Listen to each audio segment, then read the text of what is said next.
Well, had a little technical difficulty going live. My internet is giving me all kinds of problems. Um, yeah, I don't recommend this company at all. So I've been going back and forth with them over and over and over for how many days now? Like 5 plus? Yeah, 5 days at least. And it just keeps crashing. So we'll see how long this lasts or if it even lasts. So sorry about that. I was live for 3 minutes and then it cut off, and it took me this long to reset the modem and try to get back online, and so finally I did. So it's just the company is ridiculous. There's no way to call. Um, you can call, but it just goes, enter your account number, you enter your account number, and then it says, man, what does it say? Oh, there's an outage in your area. We're working on it, and then it hangs up on you. So then I found him on Facebook, technical support on Facebook, and every time somebody messages back, it's a new person. So you provide information. It takes like 5 hours for them to reply, and then they ask for the account number again, and they ask for the name. They ask for this and that, back and forth, back and forth, back and forth. No headway, no nothing. Now, the person says that they're going to come out here and they're going to charge me for it. It's like, no, you're not going to charge me anything for, your shoddy service. You're going to come out here and you're going to fix it, because I can't even pay my bills in the States, until this is taken care of. So I'm on live now, but we'll see. It might crash. So it's just been a pain in the butt. So we shall see. Everybody, hit that like button. Appreciate it. So I don't know what's up, but man, I've been getting a lot of trolls the last few days, going on to all my old uploads, dropping comments. I wouldn't say like a lot, but there's several, and they're just, I think they're who's fans, and they're trying to like rattle my cage or something, but who cares? I don't care. Anyways, so it's been raining like cats and dogs here. Probably won't be walking anywhere today because the back roads will be flooded. Not flooded, but ankle deep, So I don't dig walking in that, because when you walk around in that, you're just walking in like goat poop and chicken poop and who knows what other poops. So probably just be hanging out here today, eating what we got in the fridge already, which is just chicken. I make chicken, and it's like a hybrid version of American chicken. Use chili and garlic and ginger, and sometimes I'll throw a little vinegar in there and some soy sauce or whatever. But it's not necessarily a Filipino dish, but it's kind of a American Filipino fusion. It's pretty good. No. Yeah. Anyways, so I don't know what's up with the internet connection. It's really driving me crazy. I mean, it's been too many days now. Too many days. So, good morning. James Gilbert is here, and he says, good morning. Rained here in Cebu, Laguna for the last 2 days. Today the sun is shining. Yeah, that's nice, man. Yeah,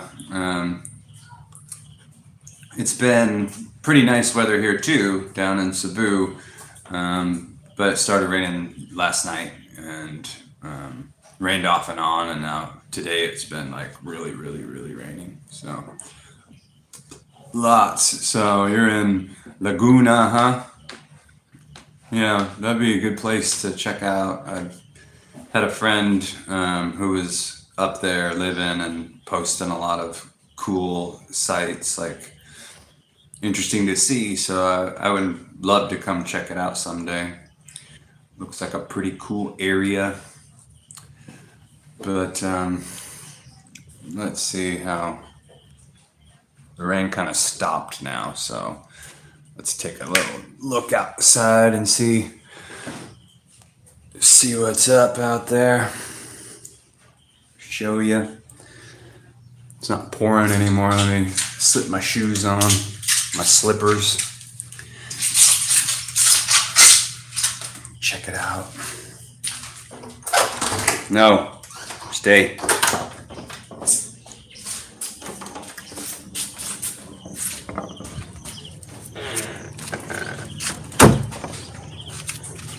Oh, now I can't see you guys.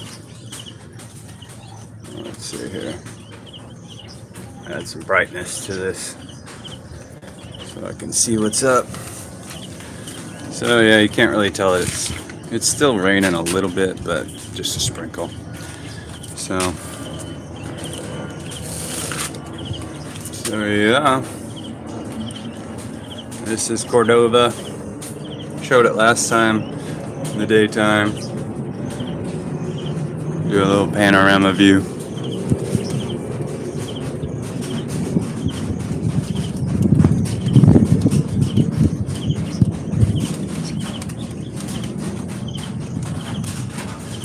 But it's pretty awesome. I dig it. I was here before. Behind my apartment was a cockfighting ring, and there was like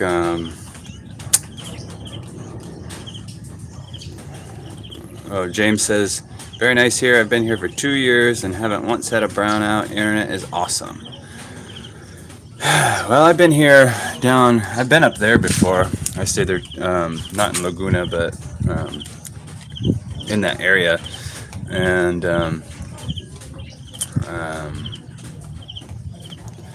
brownouts were infrequent, as they are down here too. Not really a lot of brownouts. And I haven't had any problems with this internet until just the last week. But it's been great. But up until, Tuesday, we had a huge rainstorm, thunder and lightning, and it was like right over our apartment. Like the flash would happen and the thunder followed it just like at the same time. So it was very, very close. And the power went out for like 3 hours. And then after that, the internet just has been giving us all kinds of grief. It didn't work for 2 days. They got it back on for 1 day. And then after that, it was just off for several days in a row. I think 3 days in a row after that. And then it came back on again. And right now it's on again, but who knows how long it's going to last, Earlier I came on live and it dropped. So I had a 3-minute live stream, which I just deleted just now. So it's been giving me grief, but up until, just recently, before that, it's absolutely fine, no problems. But the customer service sucks, man. I mean, there's these automated systems on Facebook, and they'll message you and they'll give you this phone number, and here you can talk to a representative between 9 to 5 or 9 to 6 Monday through Sunday, and they all lead you to a voice recording that says, well, there's an outage in your area, and then it just hangs up on you, and then the messages back and forth are like a new representative every time, and they're asking me the same things. What's your account number? What's your name? Who's the owner of the account? All they have to do is scroll up in the chat and look at all the info that I've told them like 1,600 times. It's ridiculous. So hopefully I can get this sorted out, because it's been a huge pain in the butt. I mean, huge. Like, I don't know.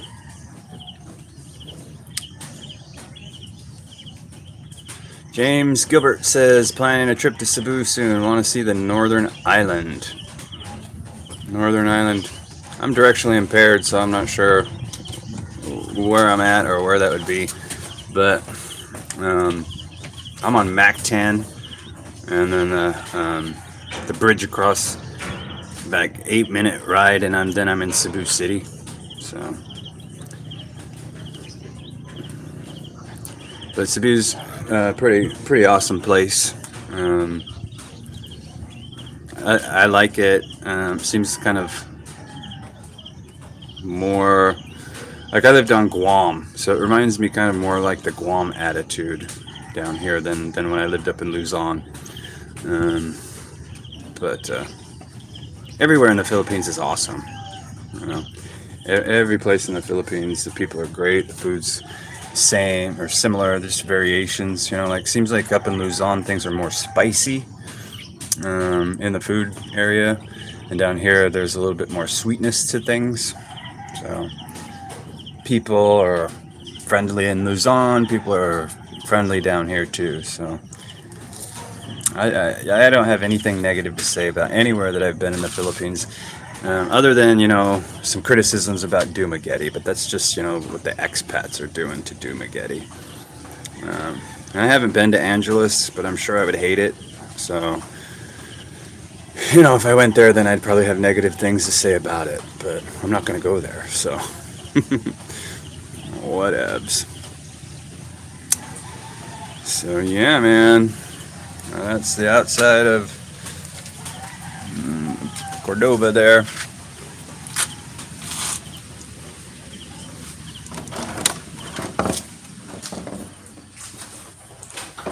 So far so good on the internet.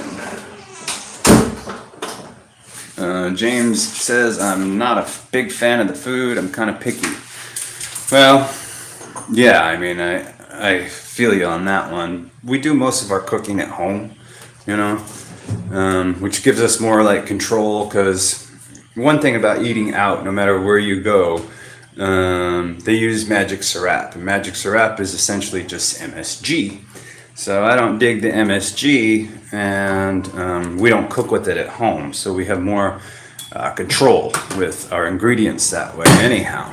And, I buy whole chickens at the butcher. I don't buy chickens at all in the wet markets. Never, ever do. I mean, there's flies and there's no refrigeration. No, thank you. Don't dig that aspect. So I go to a butcher where the chicken's frozen, but it's always fresh. It doesn't stink, and it hasn't been sitting out. At least, you don't know what they're doing on the back end, but it's a little bit better, I would assume. And so I dig buying it that way, and then we just bring it home, and I make, different dishes with the chicken. And I'm not a big fan of pork, but it's like one of the only options. It's like chicken, pork, So sometimes I buy the ground pork and cook that, eggs, and fish. So they're not like a huge variation of things that you can eat. The beef that I bought in, there's a butcher shop in downtown Cordova.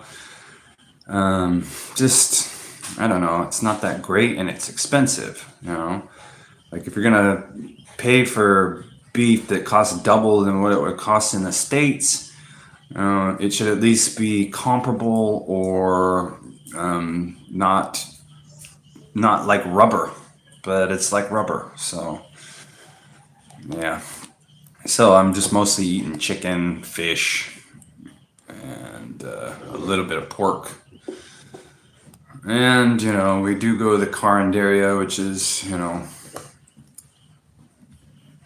full of local stuff. So whatever.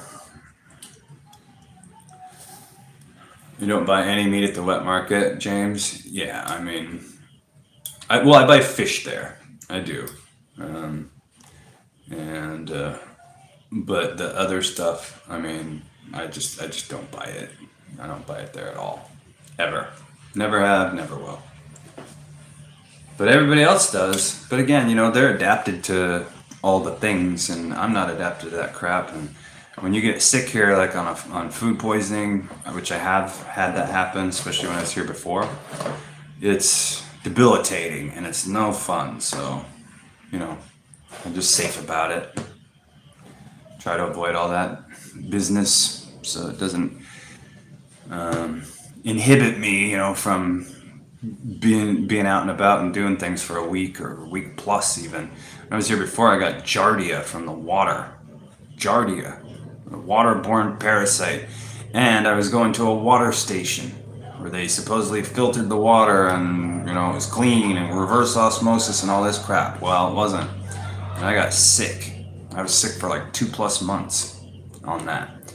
Stomach issues and everything. It was a nightmare. So I avoided that kind of stuff. But it's kind of hard. Like you're tempted to buy like buku juice, on the side of the road or something.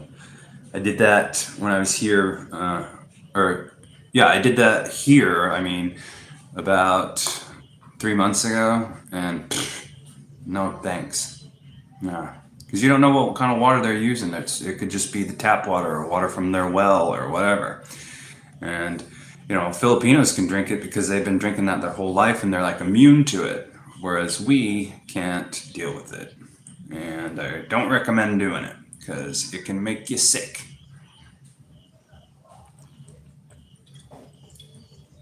And it will. In fact, man, reminds me, a couple weeks ago, maybe about a week ago, we went shopping and we hadn't eaten anything, and it was still like late morning, early afternoon, and I was thirsty, so we were trying to figure out where we would go to eat, and there was a Jollibee there, so we decided to go to Jollibee, and but I wanted some water, because I'd been looking for water to buy the whole time we were walking around, and I didn't see any. And this guy was sitting out in front of Jollibee, and he had a little cooler, and he was selling like cigarettes and little menthol candies or whatever. You see him all over the place. So I bought a water from him, a bottled water, and it was this brand specifically, Nature's Springs, but it was not legit. After 5 minutes of drinking this, I knew that something was wrong. And I got sick. And so what he was doing, I'm 100% certain, is he has one of those bottle cap attachment things in his home. He fills up the bottles with tap water, reseals it, and then sells them for full price. And basically he's, making free money. And it's just tap water. So don't buy bottled water from the little dudes on the road, because I'm not saying they're all illegitimate, but there's the risk that they can be illegitimate and you will get sick. So don't do it. And they come in here. You'll see them too. They'll be walking, in the street when you're at a red light, and they'll come up, when you're on a jeepney or a taxi or whatever, and they're too big, too big. I have bought from those guys before when I was in taxi and had no problems. But I'm saying the dudes that are like sitting out in front of Jollibee with their little cooler or whatever, just be wary. Try to buy them in pharmacies if you're out and about or somewhere like that, so you avoid that risk. I'm sure most of the time you'll be fine, but sometimes you won't be. I learned that the hard way, and you don't want to learn that the hard way. So yeah. CB, hi, every 6 months. Expat, retired, Phil M family, man. Hello. Yeah, bro. Good to see you, CB. So are you in the States, or are you in your home country now, or are you here in the Philippines? And what area of the Philippines does your family live?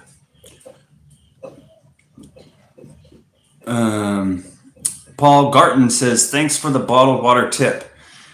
Yeah, man. I mean, you gotta be careful.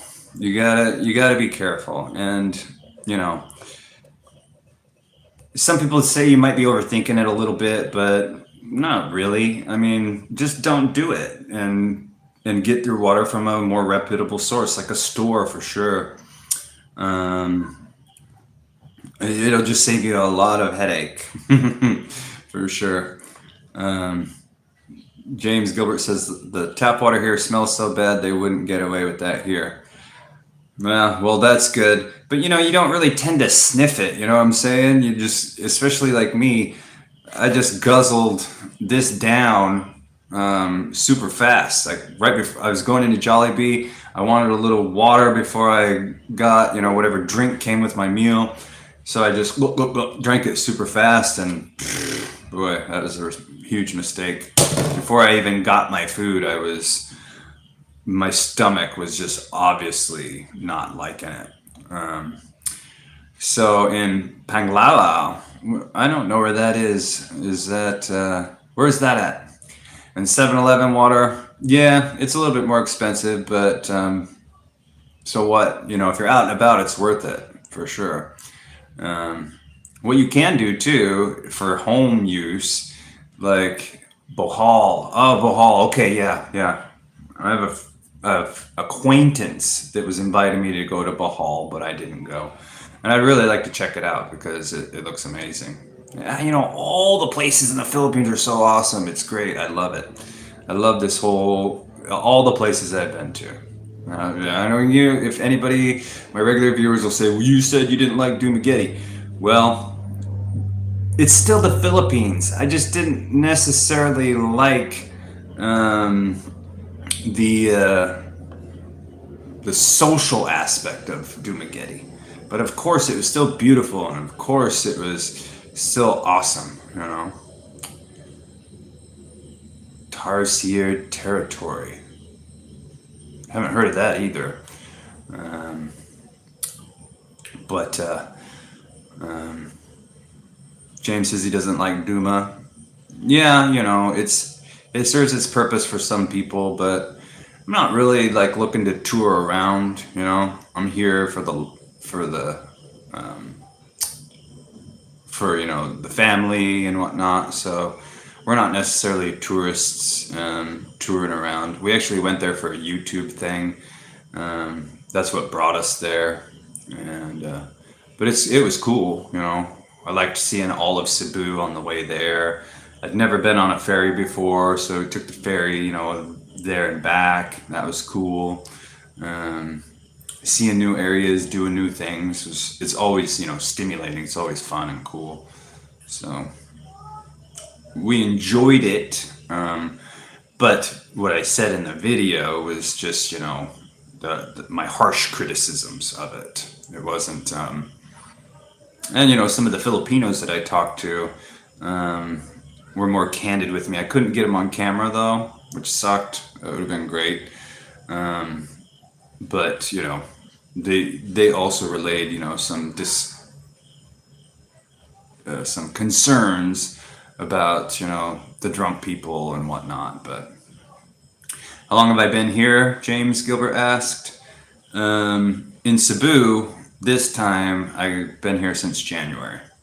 So um, before I was up in Luzon, I was there for 2 years. Then I left and went to Guam and worked for a little while, and then came back and stayed almost another year. So that was 3 years. I was gone for 6 or 8 months in Guam working. Came back, stayed a lot longer, and then went back to the States and came back and forth a few times. But this time here, I've been here since January, so this is August, so it's like 8 months, almost 8 months. Yeah. But I like the Visayas. But like I said, I'd like anywhere in the Philippines, really. It's all good to me. No matter where you go, it's stimulating. I grew up in the northwest of the United States, and it's absolutely beautiful there, of course. It's very beautiful in the United States. Um, but, my whole life, that's what I saw, pine trees, beautiful forests, spent a lot of time mining in the forest, camping. My family was involved in the boating business, so we spent a lot of time on the Columbia and the Willamette. water skiing and camping and doing all those things. So the Philippines climate and environment is just such a contrast that it's always so stimulating to me. When you're walking around in your home country for decades upon decades, and then you go to some place that's a complete contrast, it's like always amazing. Like it doesn't rub off, hasn't rubbed off for me. I walk around because I'm kind of appreciative of nature, anyways, and I'm always looking at the birds and the trees and the plant life and whatnot. So everything here is just such a contrast and so vast and diverse that it's always stimulating to me. It's never lost upon me. So I dig it.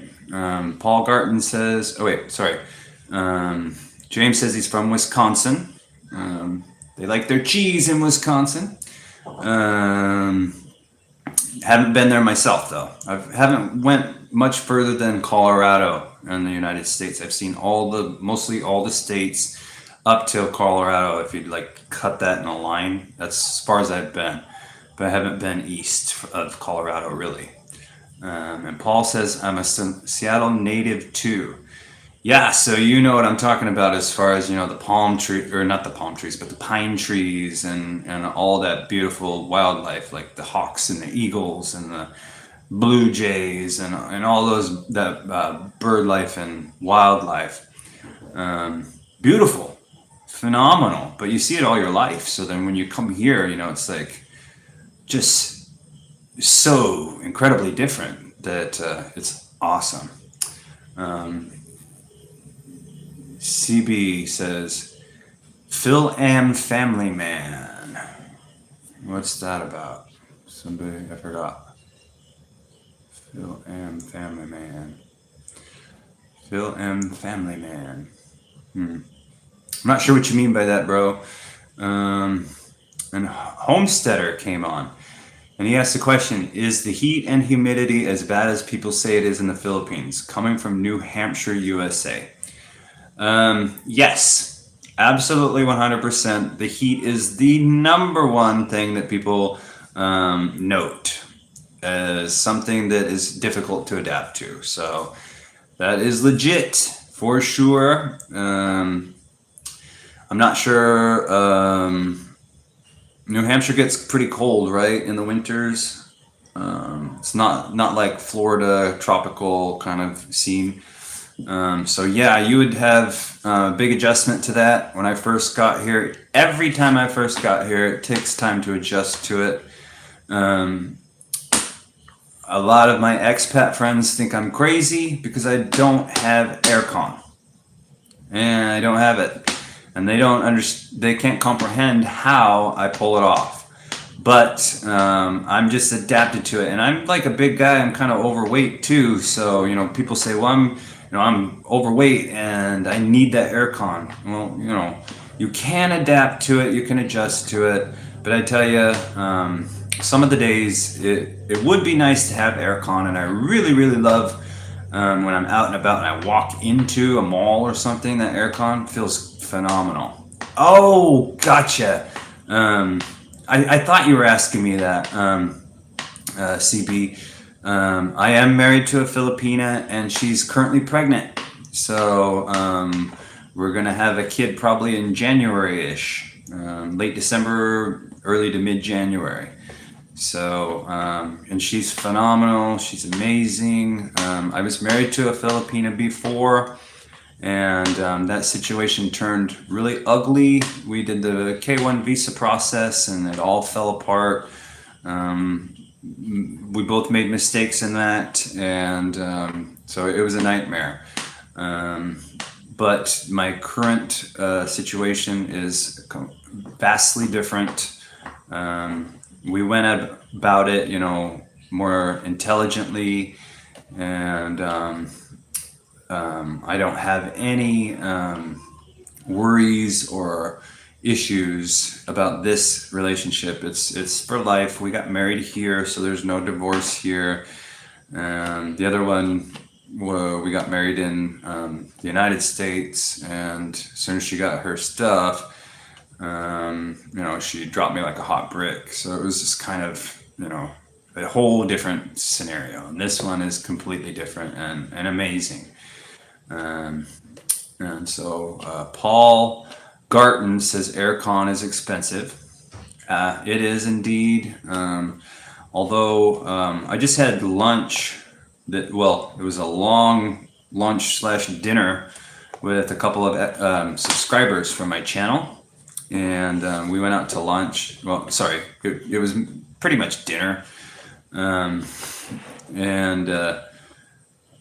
this guy, he has a window unit in his 2-bedroom house, and he runs fans to kind of circulate the air, and he leaves it on all day long. And it costs him about 8,500 pesos to run his air conditioner. It's just a single window unit. I think he said like 5,000 BTUs. He runs it all day long, and it costs him 8,500. It's the highest bill that he had, which was last month. So that, that'll vary depending on how big your unit is and how big your house is or apartment that you're trying to cool off. But yeah, I mean, it can be close to $200 a month just for your aircon. And without it, I'm paying approximately $35 a month. Just running fans and lights and whatnot. CB says congrats and thank you very much. Yes, we are very excited. I appreciate that.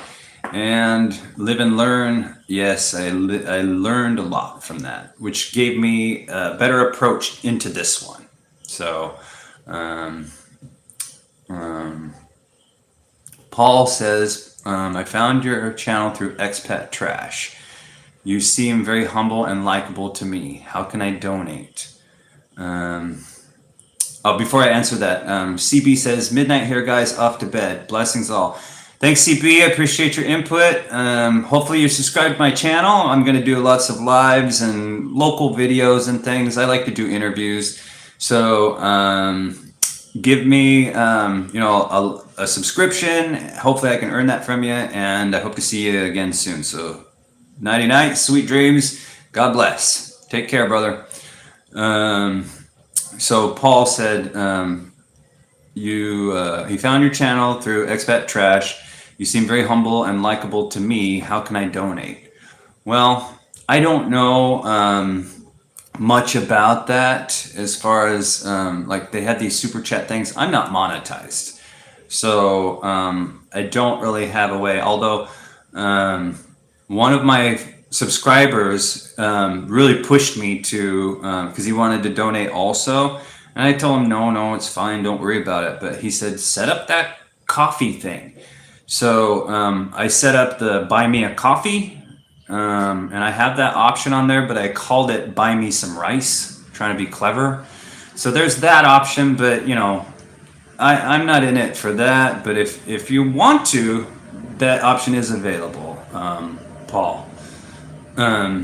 It's on my bio, I think you call it on YouTube. So, and thank you. I run aircon all day. James says, I run aircon all day and night. Mine is split air, 6 pesos, your highest bill. Oh, that's nice. That's not bad.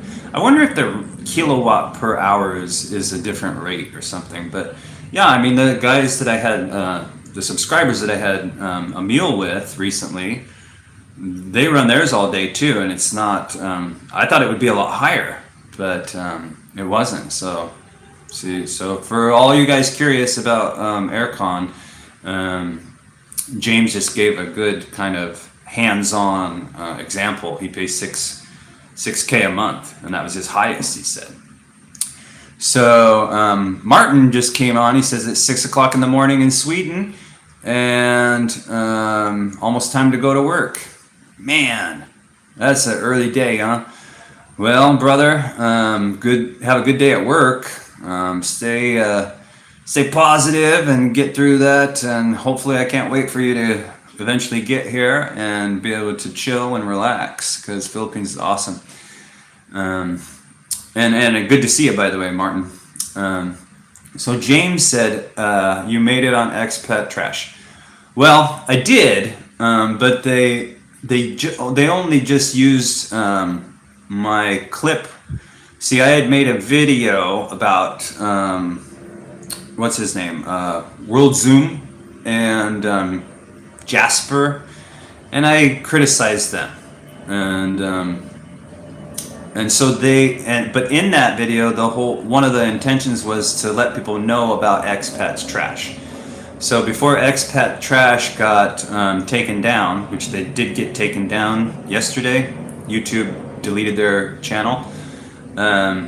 They had used a clip of my video, and they emailed beforehand too. They were real professional about it, and they're like, "Can we use this clip of you promoting our channel?" So in the very beginning of the video, it just shows me advertising their channel. So I wasn't one of their targets, if that's what you mean. I wasn't. They just used like a positive piece of me, which was just saying, I said something like, there's this new channel and it's called Expat Trash. Go check it out. So they used that portion of me, and that was it. So James says 11 peso kilowatt hour. Yeah, and I think it's 11 here too. It's like 11 or 12. So same, basically the same. So, but yeah, that's very affordable, 6,000. If you're running your aircon every day, like all day, every day, like that. But me, I don't really need it. It would be nice. It would be a luxury, but I don't care. I got the fan, and throw a little water on your head and sit in front of the fan for 5 minutes, and you're cool. And I know, a lot of people say I'm crazy, and they couldn't do that themselves. But I just adapted. To it, so it's all good. I get both angles of it. Some people need it. Some people don't. More people need it than more people don't. That's for sure. And it's funny because a lot of people say, "Oh, you're just too cheap to have it." Well, maybe a little. Maybe I am, and I like to just save the money in that sense. But if I had it, I could afford it. But I just don't see the need for it yet. Maybe there will be as I get older. I don't know.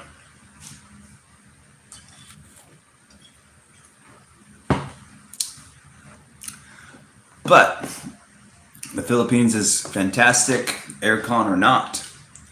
Either way is a good approach. Whatever works for the people, So a lot of people, when they come here, it's their very own attitude that kind of makes or breaks the Philippines, unfortunately. So if you set yourself up the best way that you can to avoid some of those triggers or pitfalls, then you're more likely to be successful here. You know what I'm saying? Like, if you know that you're going to be dying from the heat, then aircon is kind of a requirement. If you know that you're going to hate the food, well, then you're going to know that you're going to have to do a lot of more home cooking. And that you're going to have to pay more for westernized restaurants, right? So set those things up. I've had quite a few meals with subscribers, and although they claim to identify with the things that I've said, which is, you need to be the one to adapt, a lot of them have been very agreeable in person. But a couple of times I've went to restaurants with people, subscribers, and because guys, I'll meet you. I'm not one of these people that will ignore. Like, if you show up in Cebu and you want to go have lunch or dinner, I'm down. I love doing it, and it's cool because I don't get a lot of interactions with English speaking people, fluent English speaking people. So it's always kind of enjoyable. It's a different dynamic. It's a nice breakup in there. Sick grandpa. All right. What's up there, man? Why do I hate you? My goodness. I don't hate anybody, brother. First of all, I don't. But yeah, I get a kick out of some of the stuff you do and say, though. I mean, it's kind of funny, but at the same time, it's egregious to me. As you said on when I came on your live stream recently, you know that I have a different approach to life. But what I was curious about, I wanted to ask you, how did you get to all those political things? Like, I thought that was cool that you went to the Biden rally and got on TV and everything else. I thought that was pretty cool. But all the other stuff that you do when you're drunk and whatnot, I don't dig it. That's just as simple as that. But I don't hate anybody, you know. Why are you expat trash spokesperson? Well, I'm not. I stumbled upon it and I liked it and I watched you because they exposed your videos like first, and I was like, who is this dude, man? And you were saying the N-word and they showed you that video of you walking down the road, with the with your camera on those girls and kind of like proposition them. I thought that was, lowbrow. I didn't dig that. But I don't hate you, and I'm definitely not expat trash spokesperson. I just wanted people to check it out because I think the AI videos and the things they do and the way they knit it all together was pretty good. Sick Grandpa said, we should have lunch.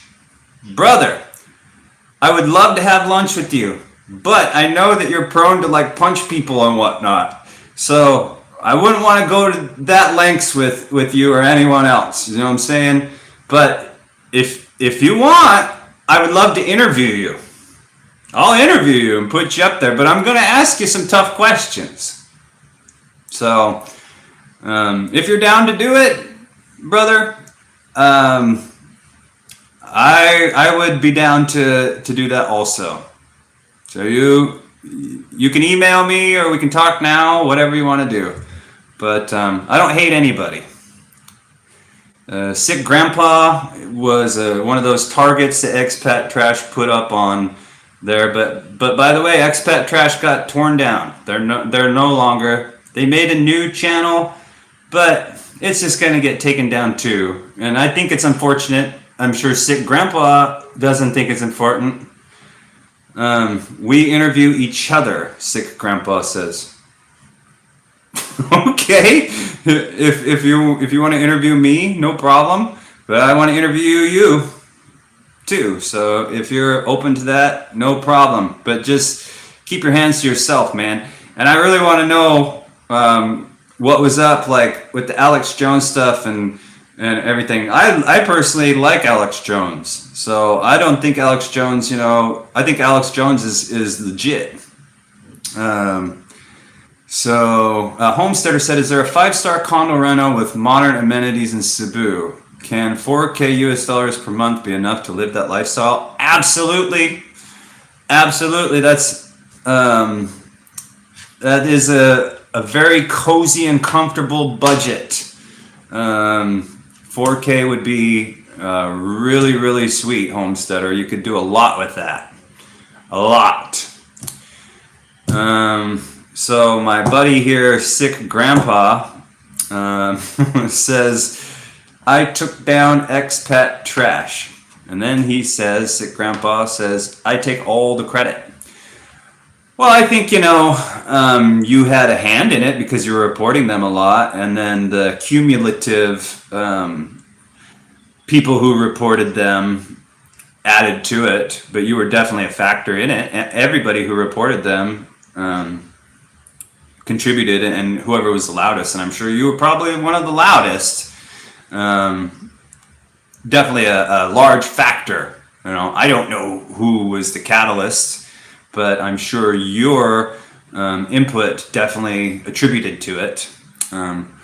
Paul Garton says, who's behind Expats Trash? They seem to be well organized and possibly well funded.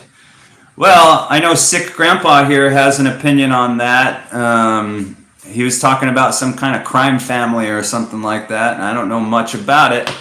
But I think that I think there's like a group of people, because some of the editing techniques seem very similar to other channels, and the way that they knit their videos together was very similar to Illuminati's channel. I don't know, but it seems like some of those guys are working together. I'm sure Sick Grandpa has input towards that, but I don't know. And I don't really watch a lot of YouTubers, you guys.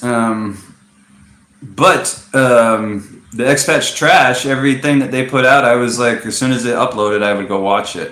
But they're taken down now, and if they try to come back on, they're just going to get taken down again. So it's not going to gain any traction. It's not. So yeah. Sick Grandpa. What's your other name there, Sick Grandpa? I forget. You have 2 channels or something?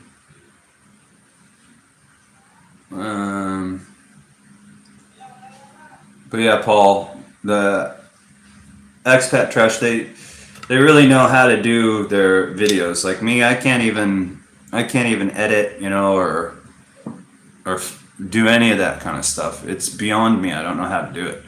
But they're pretty knowledgeable and slick about their abilities to create videos. Big Shot Travel. Yeah, Big Shot Travel. That's the one. Big Shot Travel. I haven't looked at the Sick Grandpa one. Martin says, Sick Grandpa came off as a crybaby in the aftermath of Expat Trash video. He claimed he wasn't bothered by the video, but reported several times. So, did you hear that, Sick Grandpa? Martin here is kind of speaking to you a little bit, saying that you claimed you weren't bothered, but reported them several times. I think, Sick Grandpa replied. He said, of course I reported EPT. They are stealing my content.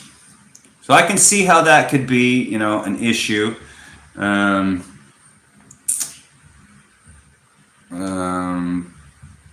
Paul says, when you're back in Seattle, look me up. I can possibly assist with video editing. Nice, I appreciate that. And if you ever come to Cebu, come help me edit. I personally don't want to be going back to Seattle. Hopefully I never have to do that. But if I do, that would be fantastic to meet up with you, Paul. That would be great. So Sick Grandpa said, I only cry because I don't make enough super chats. I don't even know what a super chat is really and how you get it. I think you have to be monetized or something to get that, right? But that would be cool if, people just, like I saw one guy get $50 from somebody. Not that I want to get, make a ton of money off of it, but if people want to give $50, why not? But I don't know anything about super chats. I guess you have to be monetized to get them. And Sick Grandpa says EPT is big AI troll crybaby. Well, I don't know. I'm sure it would be different if you were being targeted, and I'm sure that was not cool in your perception to be targeted by anybody. And then they're using your uploads and whatnot, but so that gives you kind of different fuel to your fire. Whereas, and also, dude, some of the stuff that you're, showing is pretty controversial, So, like that video where you're using the N word, and then you're drinking, you're following around the Filipinas, and you're propositioning them, those things are going to be off-putting to a lot of people. So, you could say that you brought that upon yourself in a sense, right? You got to be kind of accountable for your actions. Like, I'm accountable for like my failed relationship, I'm accountable for the mistakes that I made. I'm accountable when I do ridiculous things, you know what I'm saying? So, yeah. Well, hey, man, we should talk. I'll interview you, and you can say your piece, And Paul says ETP does seem sensational at times, but their targets need some self-reflection, no doubt. Yeah, I mean, people need to be accountable. Like, what's his name? Regular guy. And, and a lot of it could be slick editing. I don't know. I don't watch Sick Grandpa. I don't watch Regular Guy. I don't watch Jasper. So one of Jasper's complaints was that ETP knitted his talk and made it seem like he was talking about Filipinas when he was actually talking about men who are flexing on him. And Sick Grandpa also says that they were using clever editing tactics. So I wasn't on the receiving end of it, so I can't speak to it. But that's what people are saying, and that Scott, Regular Guy, whatever his name is, Scotty. He was propositioning some Filipinas in that video to like flash their chest and asking him how much for short time and whatnot. So if any of that was real, then the person should be accountable to that, And the Scott guy came on before the video got taken down. He came on and he did apologize, and he said he was drunk. So he didn't say the expat trap that. EPT, he didn't say that EPT used unfair editing.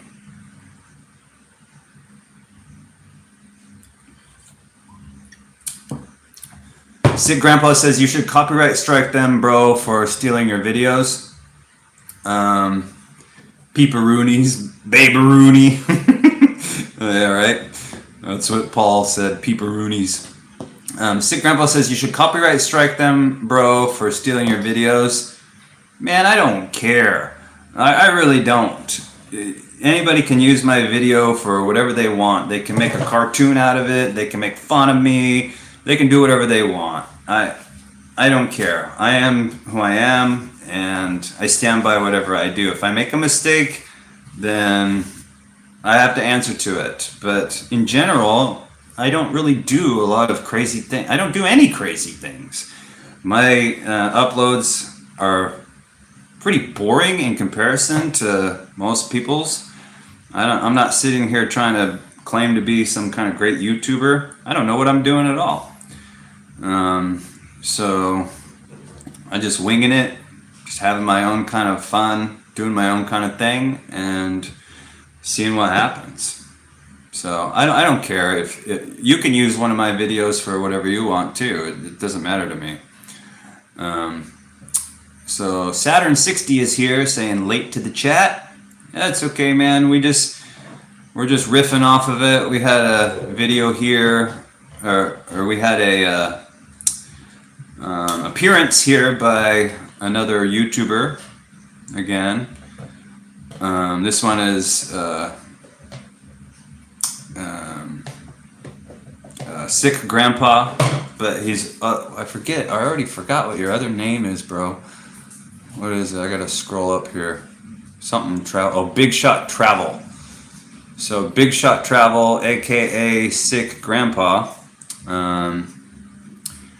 is here talking about how he took down expat trash. So I don't know, whatever. Whatever we want to talk about is what we're talking about, and that's what we were currently talking about was Sick Grandpa. But I'm not going to copyright strike anybody for anything. I don't care. Use it. Go ahead. Twist it all up. Turn it around. It's fine. I would think it's funny. I'm not worried about it. And I wonder why Big Shot Travel. Big Shot Travel. Let me ask you. Did you not get a lot more attention to your channel? Did you not get more subscribers? I don't see the harm in it, You should have let it ride. They wouldn't have taken you down, right?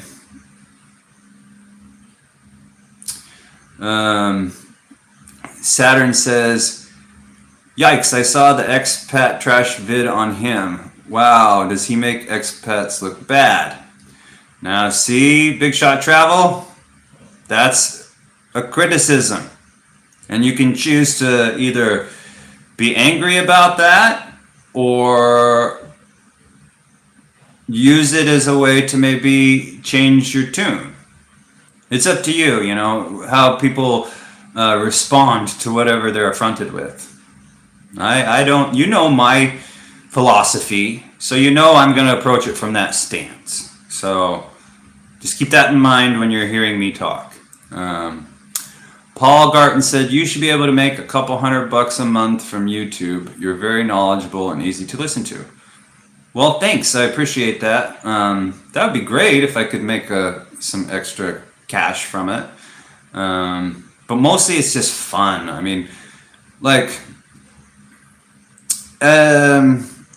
as an expat or whatever you want to call it, a tourist or, somebody who is trying to live here permanently, one of the things that does occur is if you're not out being a tourist and you're not out, shopping all the time or something like that, and if you're just living locally like we are, it can get a little bit monotonous. It can, it's not like, there are a bunch of neighbors that want to, shoot the breeze with me, So it's almost like, it's not like a negative isolation or anything like that. Don't get me wrong, but it's definitely a lot less social. So doing YouTube is an outlet. Like when I go out, like I recently went out and I interviewed people at Ayala Mall in Cebu City. I went to Lapu-Lapu Market and interviewed people there. Is a nice outlet, It breaks up the monotony. So I enjoy having the YouTube as an outlet. And, just riffing and talking to you guys like this during lives is also a good outlet and a good release, So I enjoy it.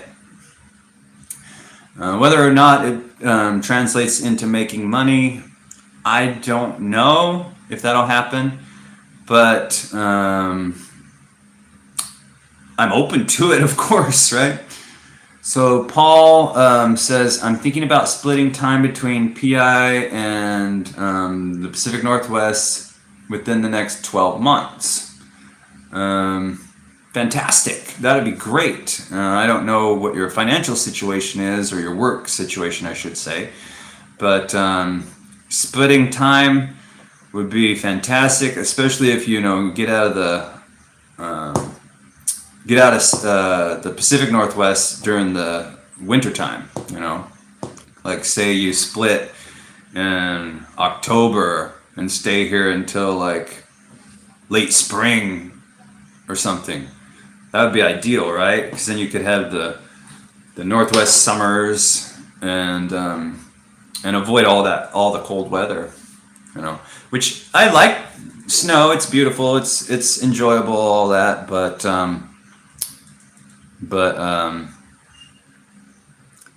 newly retired with pension in 6 months. Oh, fantastic! That's great. Well, congratulations on the retirement. I don't know how you. Me personally, I didn't. I was in Aberdeen, and the last place, Aberdeen. I'd go to Aberdeen and Olympia, and Ocean Shores, and all those areas there, and I was just really disappointed with all of the drugs and everything that has really taken over, and I don't deal well with that so much. I don't want to be involved in that scene. Yeah, Kurt Cobain territory. That's where he was in Aberdeen. He lived there, I guess, but.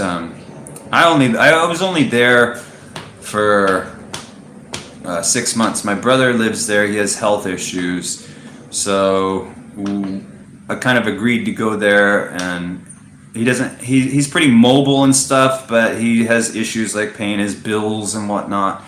So I just stayed there to kind of get him back on his compass, and it gave me a home base to like do my job up there. But I'm from Oregon, is where I'm originally from, and where I lived my whole life is Oregon.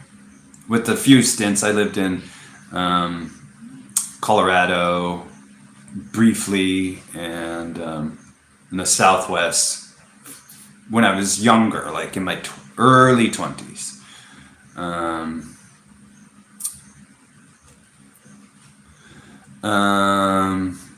Saturn said, I think someone said in your last live that you can't get a PH driver's license on a tourist visa. Yeah, somebody said that. They said that they changed that law like 6 months ago or 6 years ago. I forgot to Google it because I've had such internet issues that I haven't been able to like check all the boxes of the things that I wanted to look up. But that just didn't sound right to me. But you know, he seemed pretty knowledgeable about it. He said something about your international driver's license lasts indefinitely if you get one. So I'm not sure about it, but I wouldn't worry about it, dude. When you come here, I know for a fact your existing license is good. You know, it's good for a period of time. So if you're planning on buying, yeah, you know, when I have Googled it, it didn't seem like it was an issue. They didn't mention anything about that. It said you have to do a medical exam, you have to pay fees, but it never said anything about you can't get one if you're on a tourist visa. It just didn't. So, you know, take everything with a grain of salt. A lot of people have their own approach to things, and it's not always necessarily the right info. You know, even YouTubers will, and you know, myself included, I have my own perspective on things and my approach to it from the information that I've been given. When it could be, you know, the agency that I went to, the LTO, or the what is the place where you get other documents. You know, you can go to one place and get one person and they'll give you one answer, and then you go back the next day and it's different. So that creates a lot of conflicting info, I think.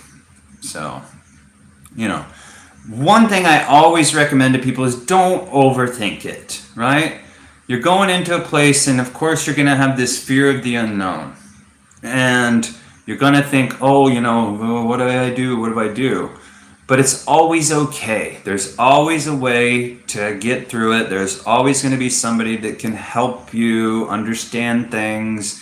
And it's not as daunting as people think. When I first came here, I was I was a worrywart about a lot of things, and I realized over time that everything that I did, and all these worries that I had. Okay, I gotta get this. I gotta get my visa. I gotta get, you know, all these documents and things, and I was really just overthinking it.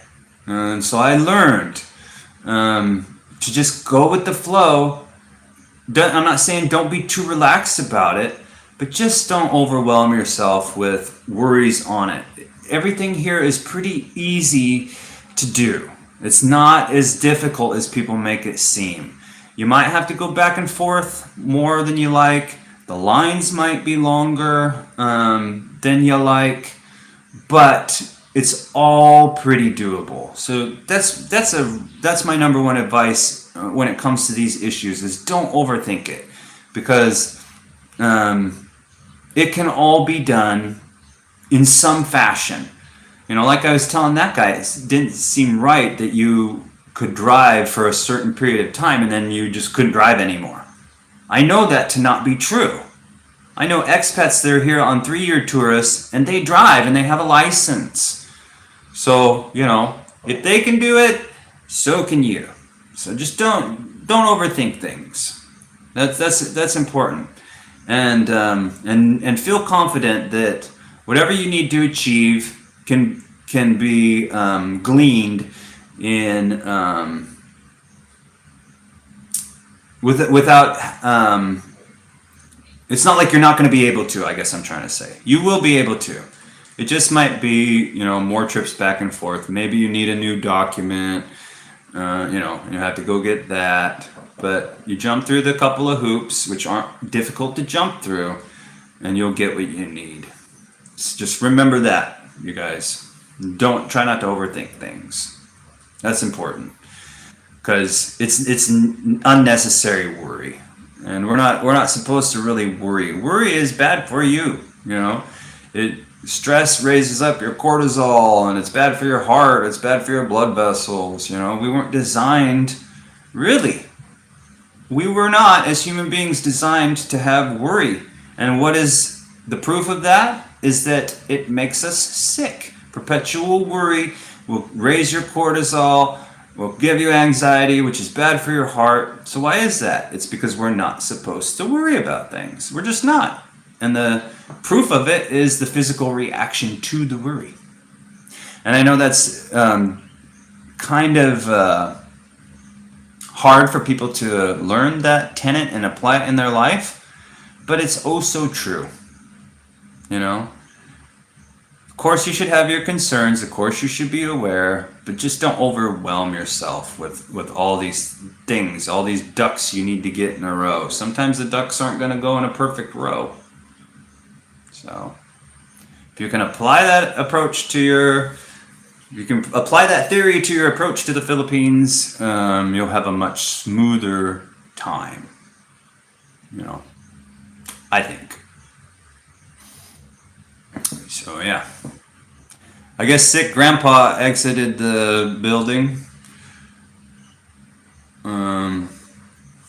Homesteader said, "Why did you choose the Philippines and not Thailand?" Well, there's an interesting backstory on that.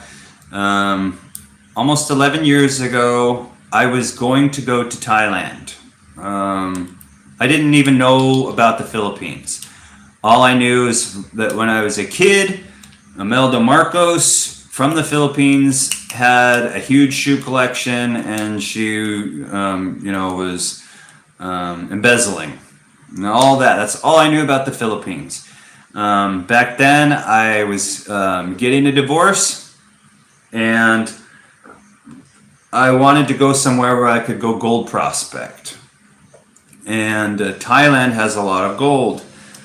So upon talking to one of my friends, he said, "Why don't you go to the Philippines?" And I said, "I don't even know anything about the Philippines." So long story short, I got on Google and I started reading about the Philippines and discovered that the Philippines has a lot of gold, untapped. So I thought, maybe I'll go to the Philippines, which I have since learned that it's illegal for foreigners to mine gold here anyways.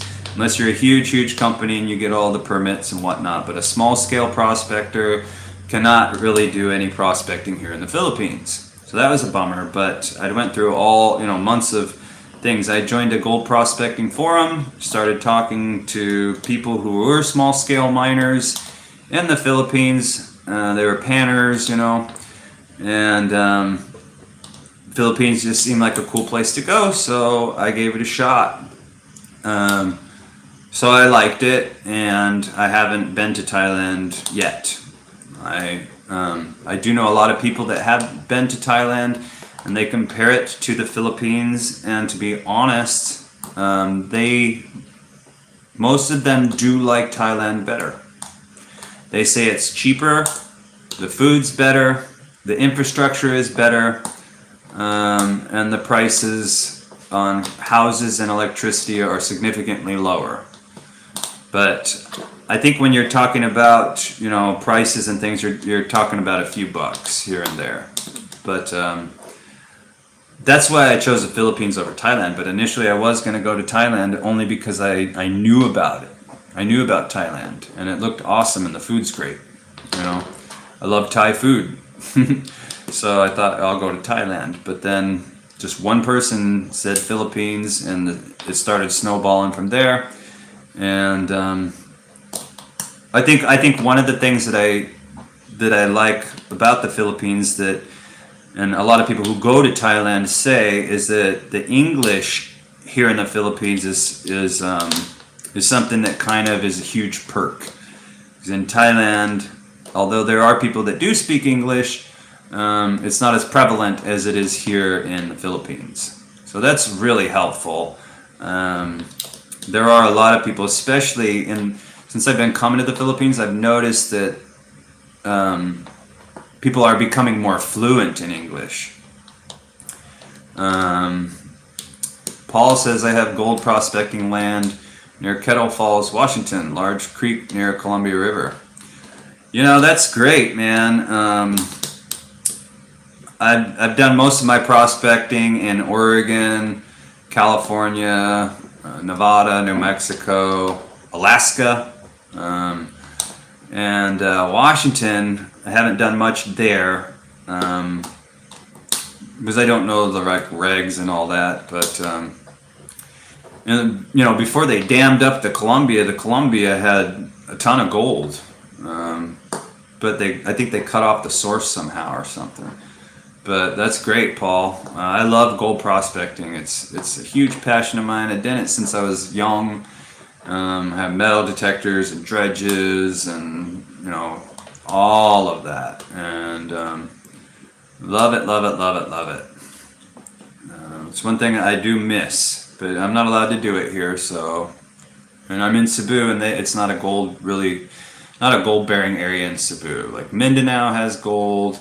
Luzon has a lot of gold. Masbate has a lot of gold. Even Leyte has gold, but I'm not allowed to pick at it or check it out. So Paul says, look up Rossland, BC.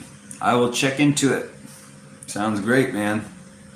But it'd just fuel my fire and make me wish that I could go dig in the dirt and find some gold. One thing before I came here was I went up and down the Northwest I-5 corridor, and mostly in Oregon and Northern California, and the whole area was just nothing but tweakers and meth heads. And the places that I used to go, for serenity, out in the middle of nowhere, in the deep forests on the forestry roads, all them tweakers have overran it. And there's burnt out cars and garbage everywhere and hypodermic needles on the ground. And it was just so sad to see. So, I came here with a sore thumb, That was my last I did that. And then I went up to Aberdeen and I made a bunch of money. And then I came here. So I saw the worst of the worst before I came here. So the Philippines was extremely refreshing to me. Extremely. So that adds to my opinion. If I came from a different place in the United States where there was less crime and less issues, then I doubt my adoration for the Philippines would be as intense it is, or as intense that I've made it in some of my videos. But it really, really has been a huge contrast, which helps, helps the mentality and the perception of the place, because it is a huge contrast here. They don't have those issues like they do on the same scale as they do in the States. Of course, there is that element, but it's few and far between. Really is.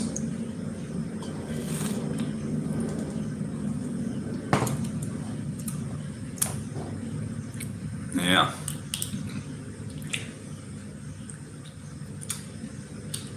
So Saturn said Thailand has those cheap luxury condos with rooftop infinity pools that looks awesome. I think there's only one high-rise in Cebu that has a rooftop infinity pool. I'm not sure. Honestly, I'm not. I wouldn't want to say yes or no, because I haven't looked into that. I know around in the Philippines there are those available, probably more like in Manila or something, where you can get luxury places like that for significantly cheaper. And there's hotels that are 5-star that you can get into that have all those like rich kind of amenities that celebrities and whatnot only have in the States, for pennies on the dollar. So all of that is available to you in most areas of the Philippines, and a lot of people want to experience that at least once in their life. But me, I don't care about that stuff anymore. I used to, but I don't. I used to have Gucci watches and Gucci shoes and all that stuff, but it just became insignificant to me as I got older, and life led me in different directions. So, but don't get me wrong, I think it's awesome, and people should check that stuff out if they really want to, because it's available. It's available to you here. But of course, as Saturn said, Thailand seems to be more. There seems to be more readily available in Thailand than the Philippines. But I do know that a lot of people that I've met, and in fact the people that I just went to dinner with, one guy was he had come from Thailand to the Philippines, and he had nothing but fantastic things to say about Thailand, and he said he is going to go back there and live there permanently as opposed to the Philippines. So his time in Philippines is limited. He likes Thailand better. So, and that's pretty common for people to say. But if you want good English and you want, super affordable, all those things are available here too. I just personally like the Philippines. I'm sure that I would love Vietnam. I'm sure that I would love wherever I go. Travel is fantastic. It changes your perspective on so many things, and any place would be absolutely amazing to live in.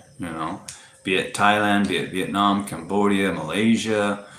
All of those places would be fantastic to live in. But I'm in the Philippines. My wife is Filipino, and this is where I'm gonna stay. As we progress through our relationship, I would love to take her to some of those places, but just as tourist, just to tour it. But we're gonna eventually try to get a place here where we can grow our own foods and things. Paul asks, "Have you ever been a father before?" I've already raised a family, but would consider marrying a Filipina single mother. Yeah, I had a son when I was late teens. Got pregnant when I was 19, and then had the baby when I was about 20. So I raised him until I was 18, and then I hightailed it off, or until he was 18.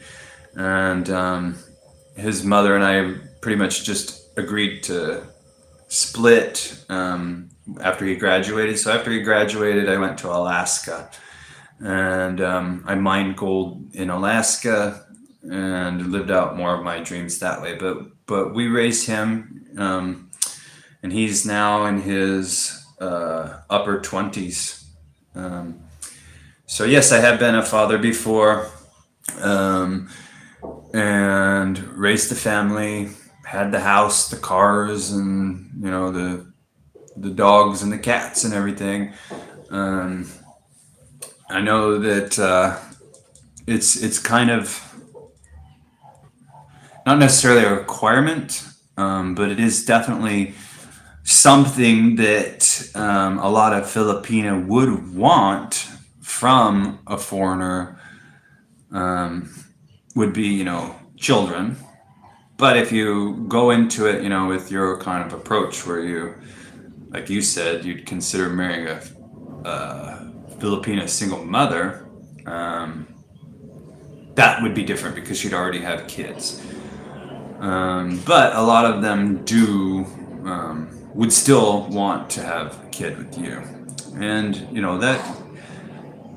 that's up to the individual. I know a lot of guys come here and they're older, and then they end up having kids, and what they find, a lot of them that I've talked to about it, find that raising a kid in their older age is a lot different, than how they raised when they were younger and bogged down with, the hustle and bustle of trying to provide.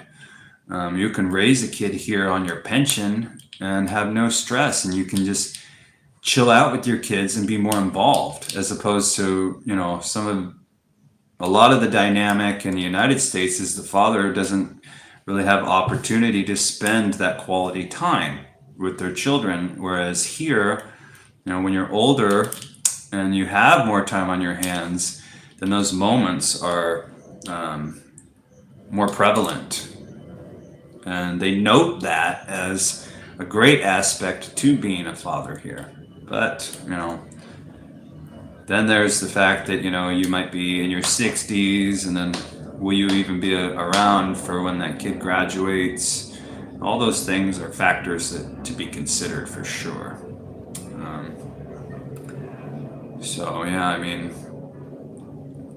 if you go into it with the right intentions and the right reasons, you can find, somebody who is already a mom who would be okay with not having more kids. Of course, you can find that. I know a guy that found that. I just talked to him 3 days ago. So, and he's doing great. His wife has 2 kids from previous, and they're getting along fantastic. And he loves the kids, and it's a really positive experience for him. So, you can do that for sure. Absolutely.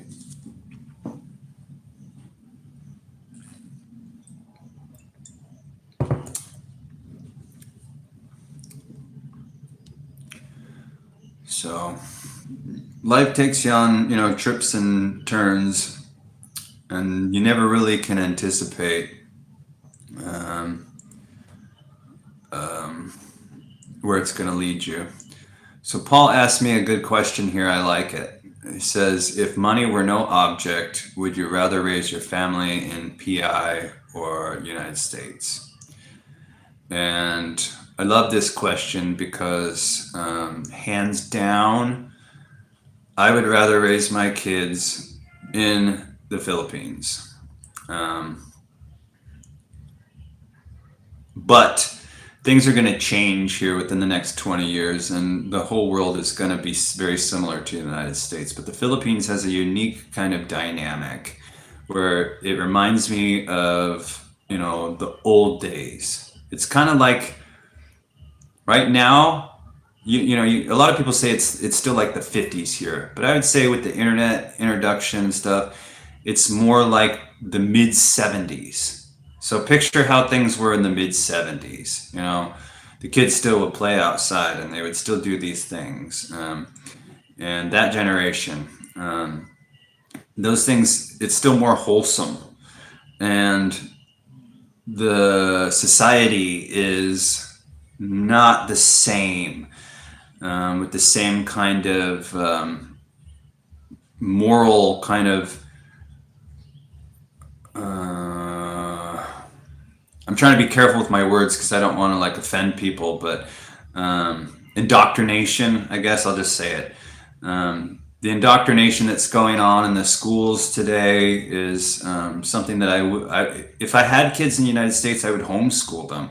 I wouldn't want to put them in the hands of the people that are in charge of kids today. And I know coming from the Northwest, that's not the most common opinion. Northwest tends to be, more progressive in that sense. But me, as I've gotten older, I don't identify with those kind of things, and I want to be more hands-on with my kid, anyways, and teach them, the things I want to teach them, as opposed to the things that are like shoved down their throats with some of these politically correct kind of issues.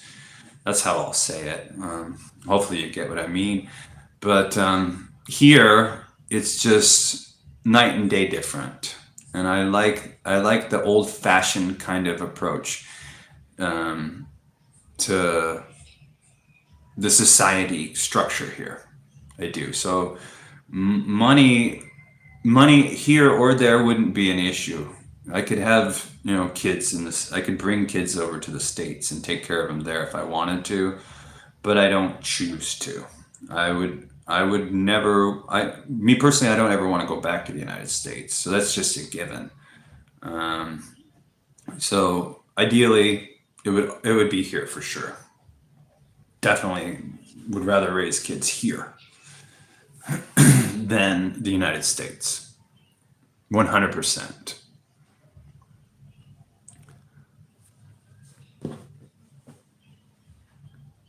And there's a lot of factors to that. It's not only just the political, but that's a huge political. Paul says, I know what you mean about the 70s. Many cab drivers in Manila play 70s song. I'm definitely trad too and would opt for PI. Yeah, I mean, there's a lot to be said about that era, and and what we're seeing, in the West now. So, unfortunately, it's coming. It's going to come here eventually, but thus far, it's not prevalent. So that's what's super refreshing to me. Like I say in my videos, a lot of my videos is when you come to the Philippines, you really don't realize how bogged down you are with all of those issues that you're affronted with on a daily basis in the United States. But once you come here, especially if you're like me and you're kind of introspective and you like to observe, things, you'll start to notice what that load was that you were carrying around your shoulders. In the United States, everybody's walking around with a hair trigger for popping off, a hair trigger temper, and they're just ready to like be confrontational about anything and everything, with the road rage, with things you might say in the grocery store, stuff like that. I mean, you go to the grocery store and you ask the lady, ma'am, where is the dog food? And they'll say aisle 6 or whatever, right? But here you go and you like ask somebody for dog food and they're like laughing and smiling and taking you and happy. And it's just, everything is just such a huge contrast. People aren't walking around with chips on their shoulders. They're not, ready to like give you the finger if you think, if you're turning to drive, your head's like this, and you've already checked this way, but you turn to check the other way, and all of a sudden somebody's going to walk in front of you, and you start to go. You see them, and you put your brakes on, but next thing you know, that person is flipping you off, and he's like ready to pound your hood, and things like that just don't exist here. There's long lines here, and people just go with the flow. Filipinos have just learned to be patient. And you don't see those types of interactions amongst them at all. In fact, it's illegal. So they just learned, just to be chill about it. And they don't do those types of things. So it's really just a huge breath of fresh air, you know? You're not dealing with any of that nonsense that you deal with on a daily basis, and you come here and it's just freed up. Now, if you avoid political forums and whatnot, then all the politics go away. You don't have those kind of things that are infiltrating your mind day after day. So without that coming into your brain, that's also alleviating a lot of the stress and conflict that goes on within. Paul says, my best memory from Cebu was playing street basketball with local kids on a dirt court and sharing sodas afterwards. Yeah, it's so fun, the kids are, of course they love seeing, the foreigner and they're so happy, and you do something for them. They're so appreciative. All those things are available to you. And of course, that is also an uplifting factor of living in the Philippines, You can't really, or you don't really do those kind of things in the States because they're just not really readily available to you. But here, the opportunity to do that is everywhere. So you do that once or twice a week or something, or more, and my goodness, your whole countenance and everything about it just becomes more positive if you're open to it. Saturn says tailgating and aggressive cutting around me makes driving in the U.S. unpleasant. Unfortunately, I expect drivers in the PH to act the same way based on what I've heard. Oh, dude, Saturn, bro, the cutting around and tailgating and everything is extremely prevalent. Extremely prevalent. So if that bothers you, yes, you're going to have, it's vastly different here, bro. There are seemingly no rules. Like, you'll be in the far left lane, okay? And you got to take a right turn at the next coming corner. Okay, you're over here in the far lane, and you got to turn right. You'll see people go from that left lane, cut in front of everybody from the left lane to take that right turn. That's just an example. That's just an example, but there's so many. You come to a stoplight, and the motorcycles are free to do whatever they want. So they'll be, all of them in the back will all be filtering their way to the front. So by the time your light turns green, you've got 30, 40 motorcycles on one side of your vehicle and 30, 40 motorcycles on the other side of your vehicle. And there's nothing you can do about it to change it. It's just for sure going to be happening. So driving a car, I would never drive a car here. I know I've said that a lot of times because I wouldn't anticipate those kind of things happening. And my reaction time would be based off of my experiences of driving so much in the United States. You become kind of lackadaisical, and you don't expect people to do those crazy things. And when you do, that's where the road rage happens, right? Or you get like a negative reaction to it. But they're few and far between in comparison to the Philippines. So, yeah, that's definitely something that would be a trigger for you. And like I say, do your best to eliminate those triggers, because the Philippines will become negative to you if you go into a situation that you know is going to bug you. So, like you said, I shouldn't drive when I come. Maybe not. Maybe you should get a scooter, and then you can be one of those guys that weaves through everything and goes your merry way. Because driving a scooter gets you to from point A to point B a lot quicker than a car. But they are the most dangerous and the number one way that expats, foreigners, die here. So that's what you think. So Homesteader says, do you think Filipinas make better partners than American women? Well, um,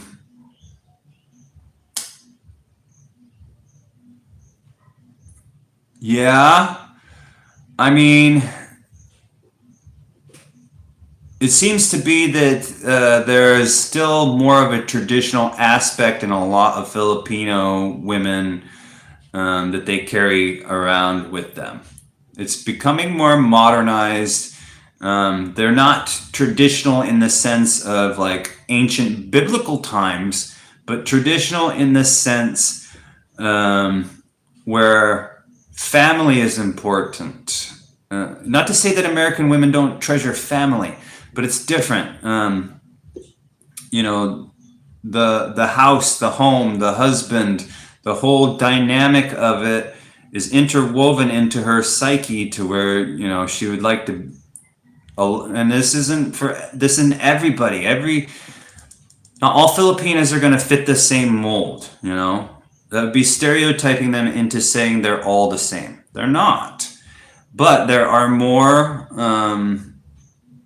here that do adhere to that mentality.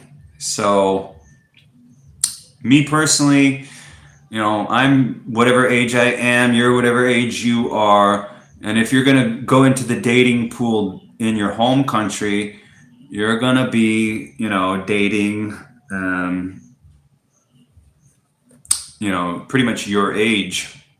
Whereas here, well, for me, I wanted to, meet a woman that was still able to have kids. I wanted the kid. I did. So, in order for me to date someone like that, they had to be younger than me, right? So, yeah, unfortunately, I was able to find somebody who hadn't had more of a traditional life. She's born again Christian, um, puts that in the center of her direction, in her whole approach to everything throughout her day. And of course, there are, those types of women in the States, but they're a lot less frequent. So I'm not going to say, all Filipina or all Filipino women are, better. I've experienced both sides of the coin. I was married to a Filipina, and it was a nightmare. It wasn't a good relationship at all. And but I knew, the mistakes that I made that helped attribute to the relationship being bad, which I did. I made mistakes. She made a lot of mistakes, and so you cannot say that all Filipina are this way, and which is not true. There are good and there are bad, just like in every nation in the world. But it does seem to be it's applicable.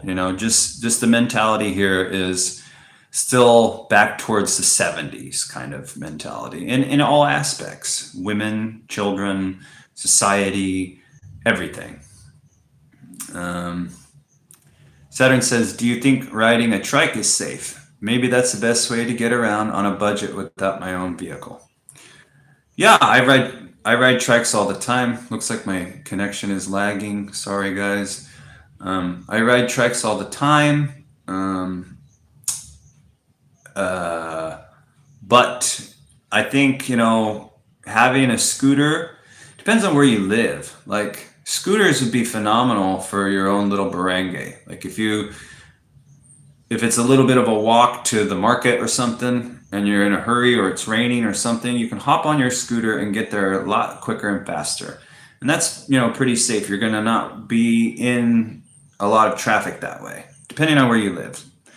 And in the long run, the scooter is going to cost you, depending on what you get. But if you get like a Honda Click or something, it's I think 125 cc's, and you can get that for 63,000 to 65,000 peso.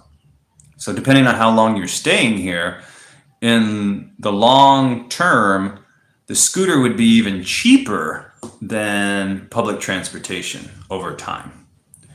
And if you're smart about it, you know, you use your wits, it's not really dangerous. To me, anyways. But I've been riding this scooter here off and on for many years. So everything's dangerous, everything's a risk. But yeah, riding trikes are completely safe. They are, absolutely. But then, depending on where you're going, how far you're going, how well you know the area. You don't know the area very well, you're more prone to get overcharged. But watch my video where I say how to avoid getting trike scammed, and that will solve all the problems with that.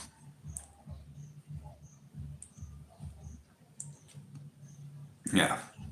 But if you can afford to buy a vehicle, like a car, cars are significantly more expensive than a scooter. Why not get a scooter? I don't know what your scenario is or what your situation is. A lot of people are absolutely, totally against having scooters here. They think they're way too dangerous, and I understand that point, which they can be. But if you take your time and you're not in a hurry, you're going to eliminate a lot of that threat. I just think they're good to like maneuver around your near area, a lot easier than a car, get you there a lot quicker than a car. But my friends don't have scooters, they refuse to have them, and they only want to have a car because they feel safer in it. And then both work, both are more efficient than your feet and more efficient than a tricycle. But I like the freedom of the motorcycle, scooter. Yeah.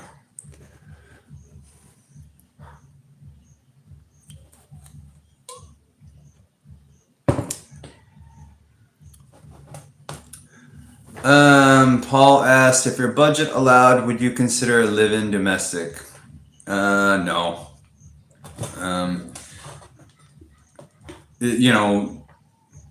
I think any budget could afford that. Not any budget, but it's not super duper expensive to have somebody live in. I just think that I've known a lot of people. Sometimes the turnover rate on that can be pretty high, and with that comes more burden and more difficulty. Depends on your dynamic, really, what you need. I've never, I don't know. I like my privacy, and I don't know. No, me personally, no. I'll just say that I wouldn't consider a live-in domestic, but a lot of people do that. But I know people that have, quite a few people that have done it over the years, and with that comes additional kind of headaches that can crop up. They'll quit on you, or they'll have other things in their life that make it impossible for them to continue to work for you, and you might be shuffling through quite a few over the years.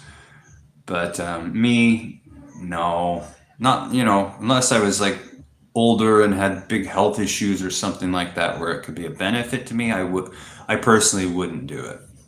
But that's not to say that it would be bad or anything. It's definitely something that people do a lot. I know a guy in Negros that has a live-in domestic, and the only time he ever has a problem is when they quit or they get married, and then it's hard to find somebody who fits his desires and needs. But he prefers to have one. Me, I don't.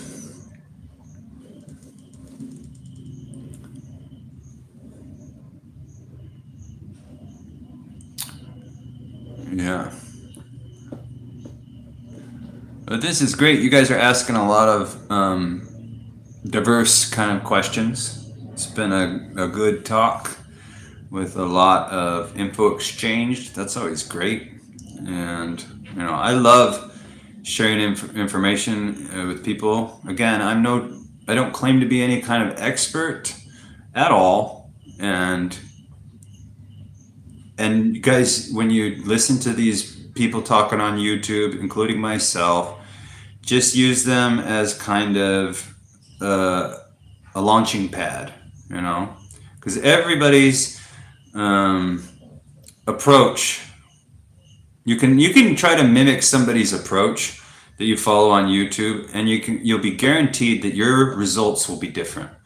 Because it's like the choose your own adventure novels of, the late 70s, early 80s, Everybody's mind leads them into a different decision, or the way that they articulate something will create a different result. It will always be different. So just make sure when you're listening to people like me, or you're listening to other people online, that you just use them as kind of a diving board, Arm yourself with information, enough information that you need, and then just come here and use your common sense. That's the most important thing. Homesteader says, the altitude here is not right. And the attitude here is it's not right and gross to date someone 20 years younger. I don't want an old car that everyone's been driving. Good to see that people in the Philippines won't judge you. Well, I did 2 expat couples interviews with significant age gaps. And one of the things that did come up was the judgment from Filipino to the girl. So it does happen, but it is more prevalent here. So everybody's going to judge a little bit no matter what. But it's going to be more,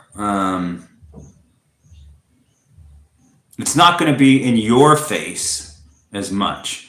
Now the Filipina, being, bilingual and speaking the local dialect, will probably hear more criticism, and it might affect her. But without a doubt, it is more societally acceptable. Absolutely. So, yeah.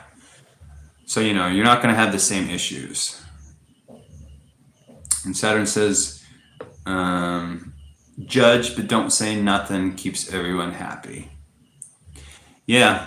And, it's the rude ones that might say something under their breath, as they're gossiping right in front of, your girlfriend's face about it. But that's not going to be forever. The more that they see and get to know you, the more you just become, a tree on the side of the road, used to seeing it. No big deal, right? So Paul asks, what's the ideal population size for town, city living in the Philippines? Oh man, I mean, that's your preference, really. Some people dig the bigger cities, some people don't, like one of the things that people said to me before I came to Cebu was that it was too big. I'm gonna hate it here. There's too many people, too much traffic, too much noise. Prices are high.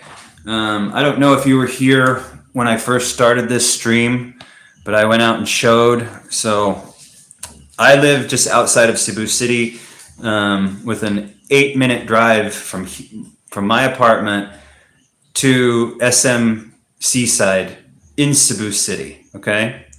And everybody said that this area was too loud, too expensive, too crowded.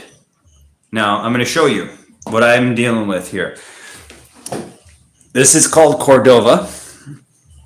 And Here's what I have surrounding my place, okay? Check this out.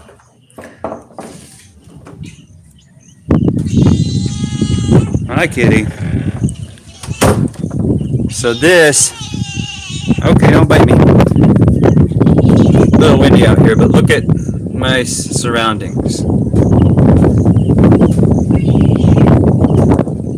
Okay? See that? It creates quietness. Creates less traffic, right? All of it. Right back here, right up here, where the line is, that's Cordova.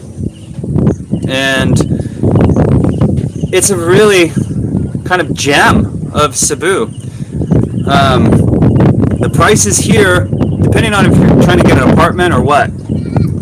Our apartment costs $4,000. Similar size apartments in Cebu City cost $6,000 to $7,000. So just outside of Cebu City, right? This is a Filipino apartment. We got 3 units upstairs. There's 1 big unit downstairs. We live like locals, man. That's the whole point of our channel. Is we're not trying to be flashy. We're not trying to do anything. We're just trying to show people what you can do.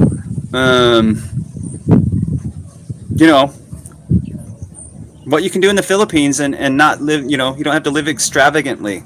You can create your own little life, just like this, like we have, and it's fantastic. Does Cordova, Saturn says, does Cordova have a full-size supermarket? Yes, they do.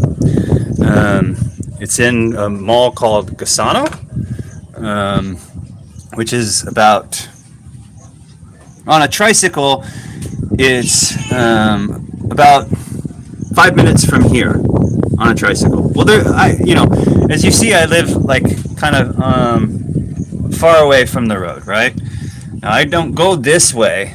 I don't go out this way to the road. I go the other way, which is, let me see if I can show that side. I don't know if I can from here. Don't hiss at me. Well, yeah, that doesn't really show it. But I go that way. It's about like a 3-minute walk to the road, and then from there it's about a 5-minute trike ride to the grocery store. But yeah, it has a butcher, it has, meat. They don't sell beef there, but in downtown Cordova there's a butcher shop, and they sell beef and everything that you might want. It's not very good beef, not like what we're used to. They don't cure the meat like we do over there. They just pretty much kill it and cut it. Like in the States, they hang it, age it a little bit, but they don't do that here. So,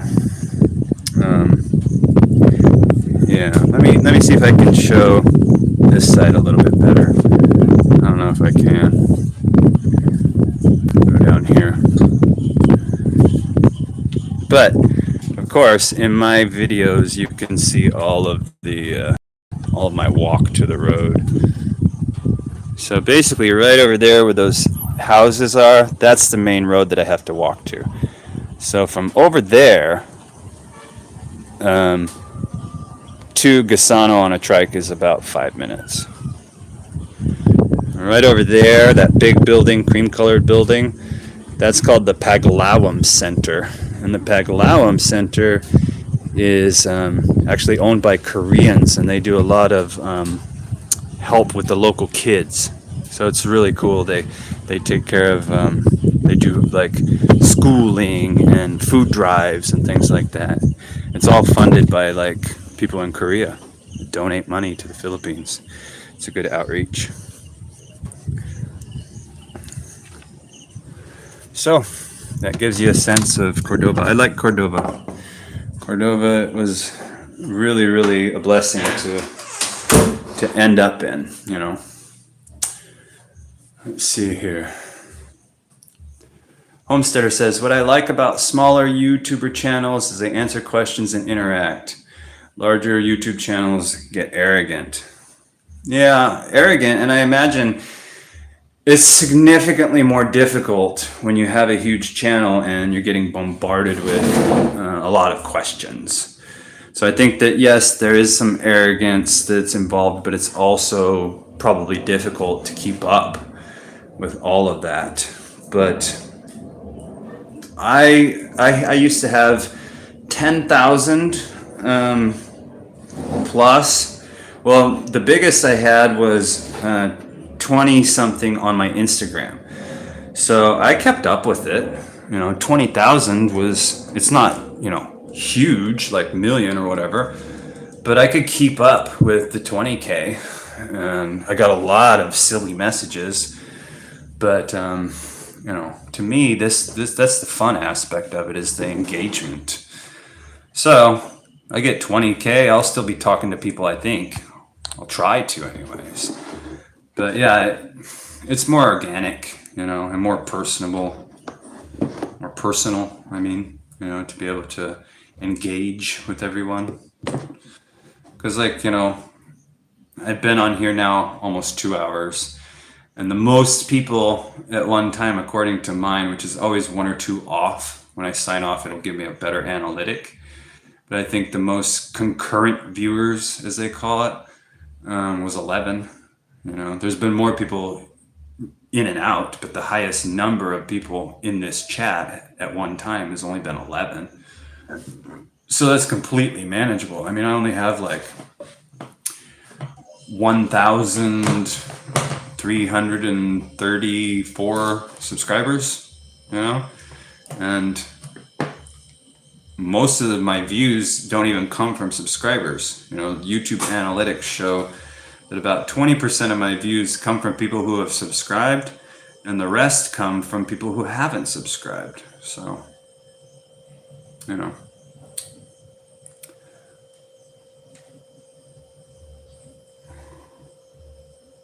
Oh, sorry about the wind. I should have popped my microphone in.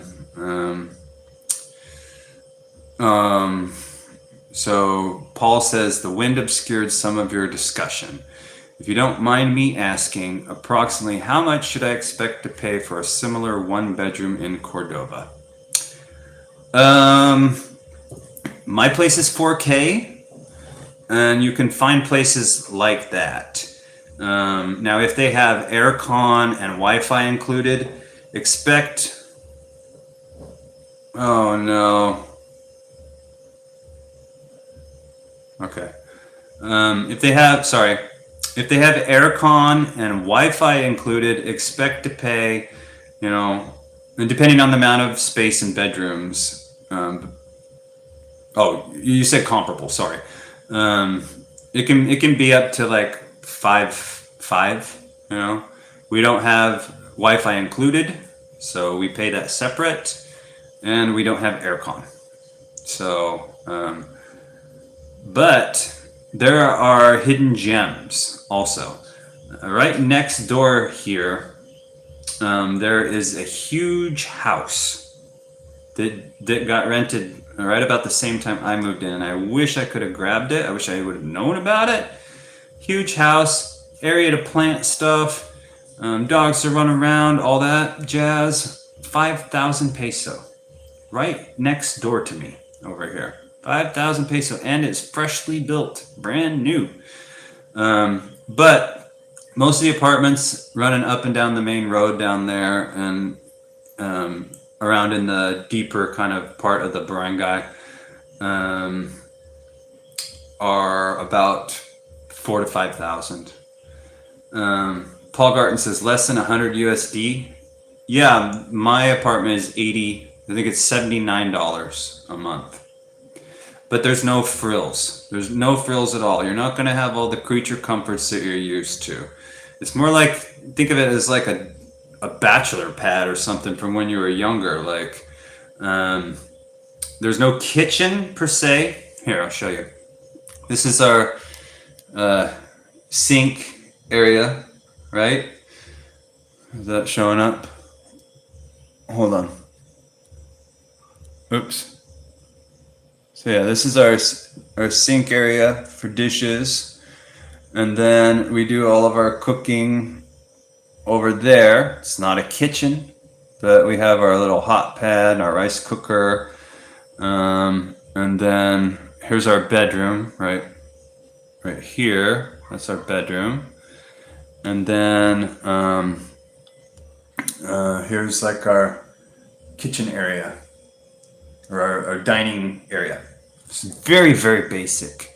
And a lot of people would not like that.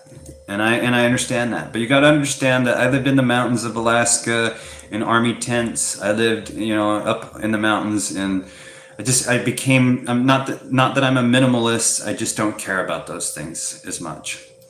Saturn says, do you think booking Airbnb for 10 days upon arrival is enough time to visit places and find a cheaper place? Okay, absolutely, sure. I recommend going on Facebook Marketplace, getting a sense of what area you dig, what areas you identify with. I tried to set it up beforehand, but a lot of the sellers didn't take me serious unless I wanted to pay it up front. I'm talking about when I was still in the States. And of course, I don't want to rent a place sight unseen. I did that before, and I ended up with a cockfighting ring behind me, and it drove me crazy. So I always want to, and you should always want to see it beforehand, because pictures can be sweet and awesome, but you never know, what any issues are until you lay your eyes on the place. So here's what I did.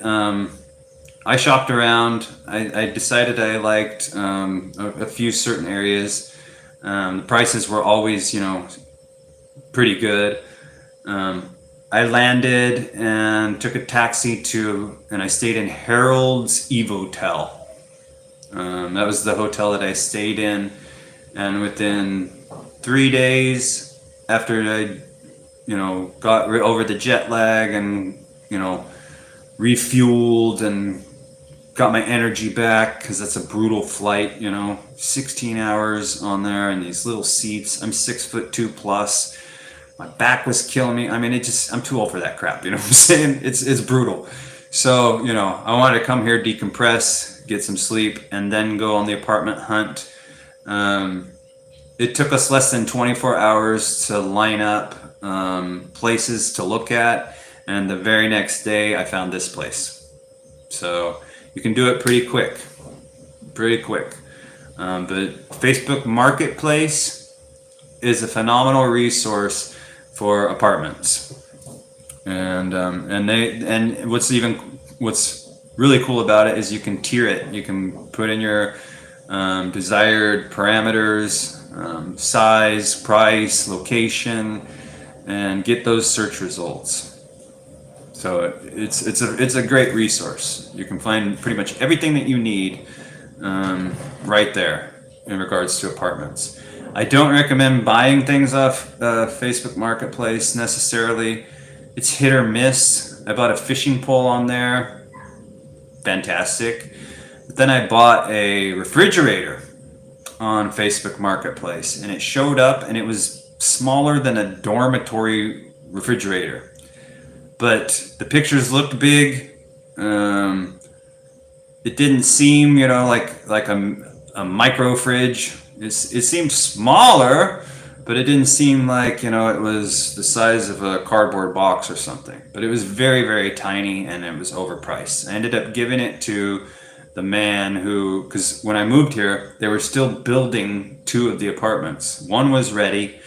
I took that one, but I wanted this location because it was, on the end. So they were going to let me stay in that one until this one was painted. So when this one got painted, I gave my refrigerator. Actually, my wife gave it to him for free. So I got rid of that. So yeah, Saturn, it's definitely doable for 10 days. Absolutely. And then he asks, for Facebook Marketplace rentals, how do you verify the owner legit owns the place? And what do you do to recommend for proof of payment? Oh, I don't. What I recommend is you coming here, because, basically you set appointments. You look it up, and, that's the problem I was having from the States where I'm from is I would see a place that I was interested in. I'd message the seller and they'd say, what time do you want to come see it? And I'd say, well, I'm not going to be there until such and such a date. And then they'd say, oh, and they would kind of stop talking to me because they want it rented, you know? So what I recommend doing is when you get to your Airbnb or your hotel or whatever, then you set the appointments and you go look and you pay it. Proof of payment is as simple as I'm giving you a receipt. Some of them are more professional than others. Some of them will just hand write out something.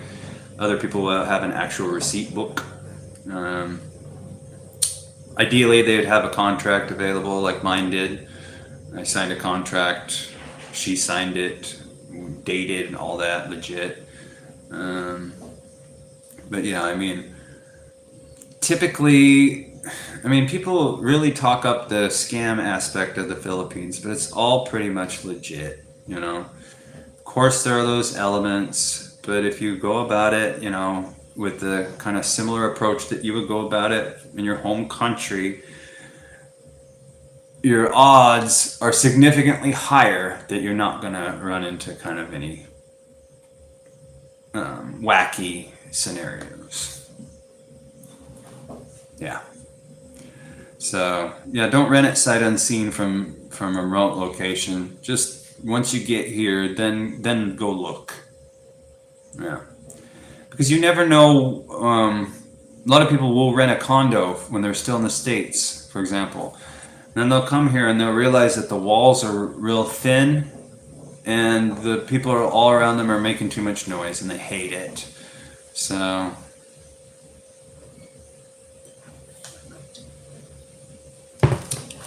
Yeah, that would be great. Saturn says it would be great to ask the owner if they'd let me stay overnight for a small fee to see if noise is an issue. Yeah, I don't know. A lot of people might not want to do that, but you know, you never know. You know, people are pretty agreeable. So if you asked, they may just jump on that. You know, I don't know. But yeah, the noise and things are a factor. One of the biggest issues people complain about is that. And you have to know that anywhere you live, unless it's a subdivision, like if you're permanent and you're going to stay here forever, you can rent these in a gated community and have none of the common gripes that people complain about, as far as the chickens and the dogs and the karaoke. All of those things are eliminated if you get into a gated subdivision that has rules against those things. And most of those places are legit. They're going to cost you more. They're going to want you to be there more long term. But that's one way to avoid all of those things.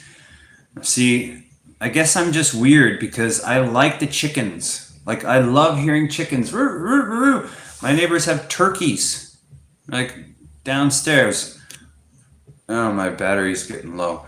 There's turkeys downstairs being raised, and I love it. It's like I'm out in nature, you know? It's just a whole old-fashioned kind of vibe, you know? In the city, you get none of that. All you hear are honks, beeps, and people yelling and you know, that kind of stuff. But here, I hear the chickens crowing, and it doesn't bother me, you know? Eventually, I lived in a place where there was a cockfighting ring behind me. It took me about 3 weeks to a month to adapt to it, but once I did, I didn't mind it anymore, you know? Just the roosters and things. Just became, you know, kind of... And when I moved back to the United States, I missed it. I did. I missed the rooster noises that would go on all night. I missed it. But a lot of people, you know, don't adapt to that stuff. So I don't expect people to be like me in those areas of the experience. But for me, I really, really, really don't mind it at all. I like it. Now, out here, since you guys saw, it is relatively kind of remote. There are a lot of dogs, and the dogs here will howl at nighttime sometimes. And if you get one group of dogs howling, then it'll just kind of go off. So it's almost like wolves are out. But again, I don't mind that either. But a lot of people, that kind of stuff drives them crazy. And, rightly so. But, of course, I leave my windows wide open because I don't have aircon. If you had aircon, you would have your windows closed, and that would reduce a lot of the noise. But, like I said, doesn't bother me any. So, I don't know. I just go with the flow. I mean, when I first came here, I was a little bit more confrontational because I didn't understand the dynamics. And eventually I just realized that the things that happen here, sure, they take some adaptation. But when you're living in the United States and you got the road rage and the shootings and the crime and people breaking into your cars at night and the drug addicts approaching you on the street asking you for money constantly. Not to say that people won't ask you for money here, but they're not hopped up on meth or whatever. They're mostly drunk or something, or they're older. I don't know. It happens, but it's just different. So to me, all of these things are a good trade. I'd much rather deal with the problems that occur here in the Philippines than the huge problems that occur in my own home country. So when you come to that realization, then everything else just becomes so much easier. So like I always say, the success depends on you, how you're going to interpret the Philippines and your experience is up to you. How adaptable are you to be able to deal with these types of things? If you don't think that you can deal with the noise and the chickens and the issues and the hot weather, then you're gonna hate it here. You really are. But if you can find some kind of measuring stick, if you can measure the pros and the cons to your home country to this, and the improvements, then you'll have a better chance at being successful long term. And me personally, all those things that I've listed about the states that I dislike are enough for me to or to be able to adapt to the contrasts. Saturn says, people are just unfriendly where I live. My social life consists of saying thanks to cashiers, right? And, I don't know what age you are, but there's a certain point, where men kind of age out, in the West. They just become kind of anonymous. Like if you've had a family, all your life and they grow up and they have kids, how often do you really ever see them?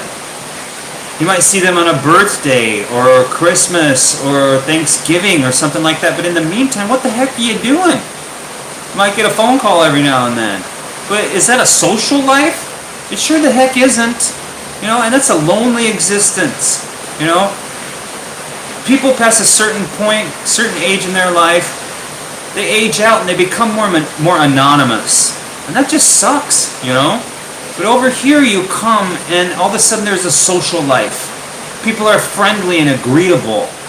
And that's what lifts that baggage off of your shoulders that is so inundating. People don't realize it until they come here and they can feel it. It's palatable. Everything changes. People are friendly. People want to say hi to you. They want to engage you. People will stare at you. And at first you're gonna think, oh man, this dude's being confrontational. He's staring at me. What the heck's going on? That's because that's what it means in the United States. Here it doesn't mean that. Here it means, wow. And they're like looking at you like you're, in the zoo or something. Like, they're studying you because they don't see you all the time. They've grown up however many years of their life seeing people that look like them. So you'll get those people that are staring at you. And they'll have this look on their face. And maybe they have bad eyesight so they're squinting. Who knows? But they'll be staring at you intensely, right? And most of the time, if you say to them, hey bro, they'll kind of, you'll see it on their face. They're like, hi, because they don't expect you to say hi to them. And once you do say hi to them, their whole countenance changes. And suddenly they light up most of the time. There are going to be those times when they don't. But more often than not, it's going to be a positive experience. You can't say that about your own home country. You just cannot say it. It doesn't occur, If you go up to people in the grocery store in your home country, they're going to think you're weird if you start trying to talk to them. Not all the time. Especially if you try to talk to old people. If you talk to older people, they're lonely and they will engage you. But if you're, just talking, trying to have a conversation, most of the time people are going to think you're a freak and they're not going to want to talk to you, right? Or they're going to be too disinterested because they're so bogged down in their inner turmoils and their inner struggles. But here, people are inundated with inner struggles, They're having a hard time even paying for rice. But they appreciate the positivity. The interaction between you and them sometimes can be honorable in their eyes, And they love it. People are just different here. And that is the number one thing you will feel. So Saturn says, people in the PH will be a breath of fresh air for me, but as we discussed, I absolutely can't drive there because it will change my opinion of them fast.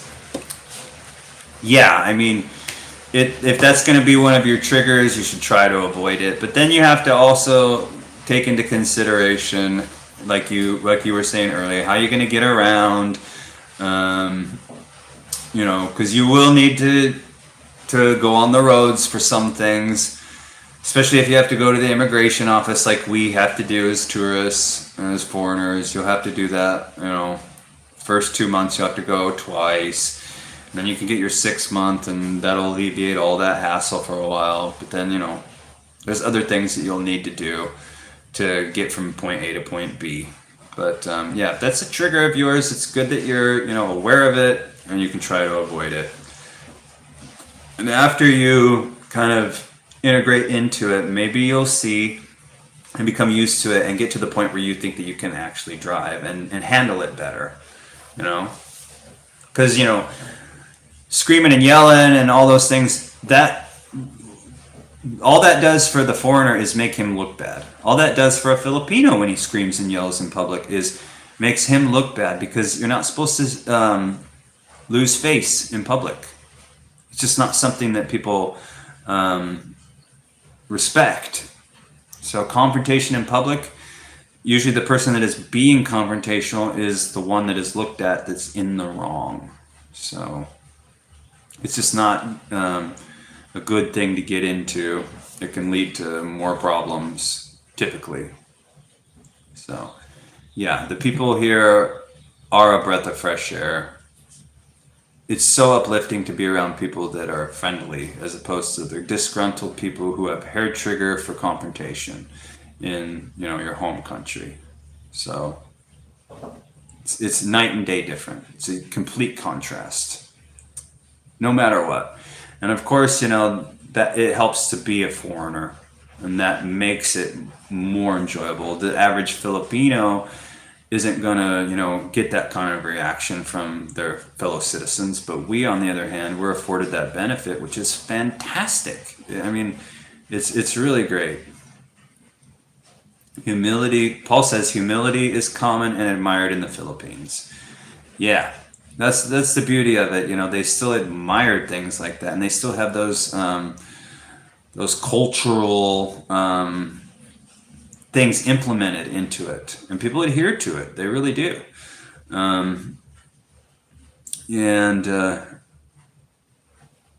You mess up one too many times, and believe me, people talk, and it'll be. You can change their perception, but it would take time, and it would take consistency. So if you go out and say you make a mistake and you get mad or something, everybody will know that you did that, and that'll spread around, and people will think you're a jerk. Even if you are right, even if you're 100% right, Like I've been dealing with this internet thing, and I've gotten kind of lippy with the people, and I'm sure that it just makes me look bad. It doesn't make them look bad that they're giving me terrible service for 5 days. It makes me look bad that I'm pointing to all their errors, because all they see is, okay, there's a problem, we need to fix it. They don't care about all the dynamics that have been affected from that problem. They don't care about your complaints. They just see it as a black and white issue. Your internet's bad, let's fix it. That's it. They don't want to hear, anything else. And they don't want to hear any blame. They don't want to hear any problems. And I, unfortunately, did make those mistakes because it's text. I probably wouldn't do that in... Sorry. Something just flew into my mouth. Probably wouldn't do that, I definitely wouldn't do that in person. But, over text it was a little bit easier too. So I need to kind of smooth that over when I get off here. I've watched a text come through. But, yeah. So, if it doesn't matter if you're right. Even if you're right and you get vocal about it, you're going to be looked at as being wrong. Every time.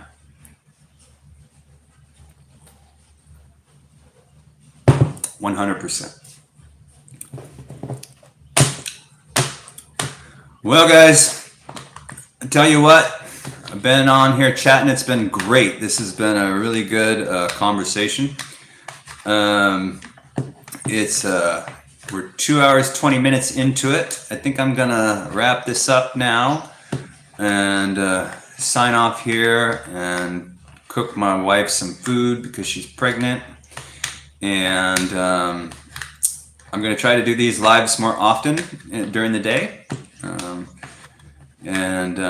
I encourage everybody to come on and join so we can chit chat and exchange information. I enjoy it. I really do. Like, even if I think Paul, you were the one saying, or someone, forgive me if I'm wrong, that the bigger channels just ignore. And I think, I've got wiggle room there.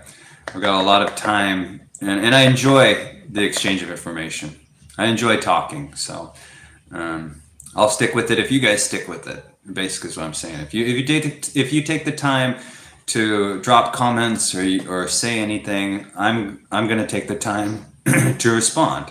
I'm old school in that way. It's respect. So thanks a lot, everybody. I appreciate your input and your time.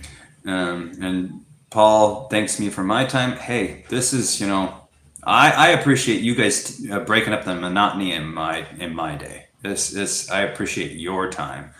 So Saturn says, thanks for the live. You betcha, brother. I appreciate it as always. It's good to see you.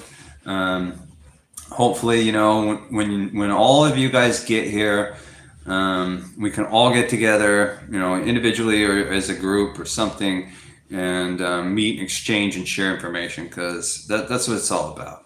I'm here to help if I can, and I'd love to make new friends too. So thanks everybody for watching. We'll see you around. And one thing I wanted to say is, if you guys hate paperwork and you hate doing that kind of stuff, I put a link up on my community tab where you can get visas. And if you hate doing the paperwork and you hate doing all that kinds of stuff, check that out, because that's a local company that will facilitate all those things for you. Costs you money, of course, but it will alleviate a lot of the headache. So keep that in mind. Check those Filipino visa out if that's kind of your speed. And thanks for watching, everybody. We'll talk to you soon.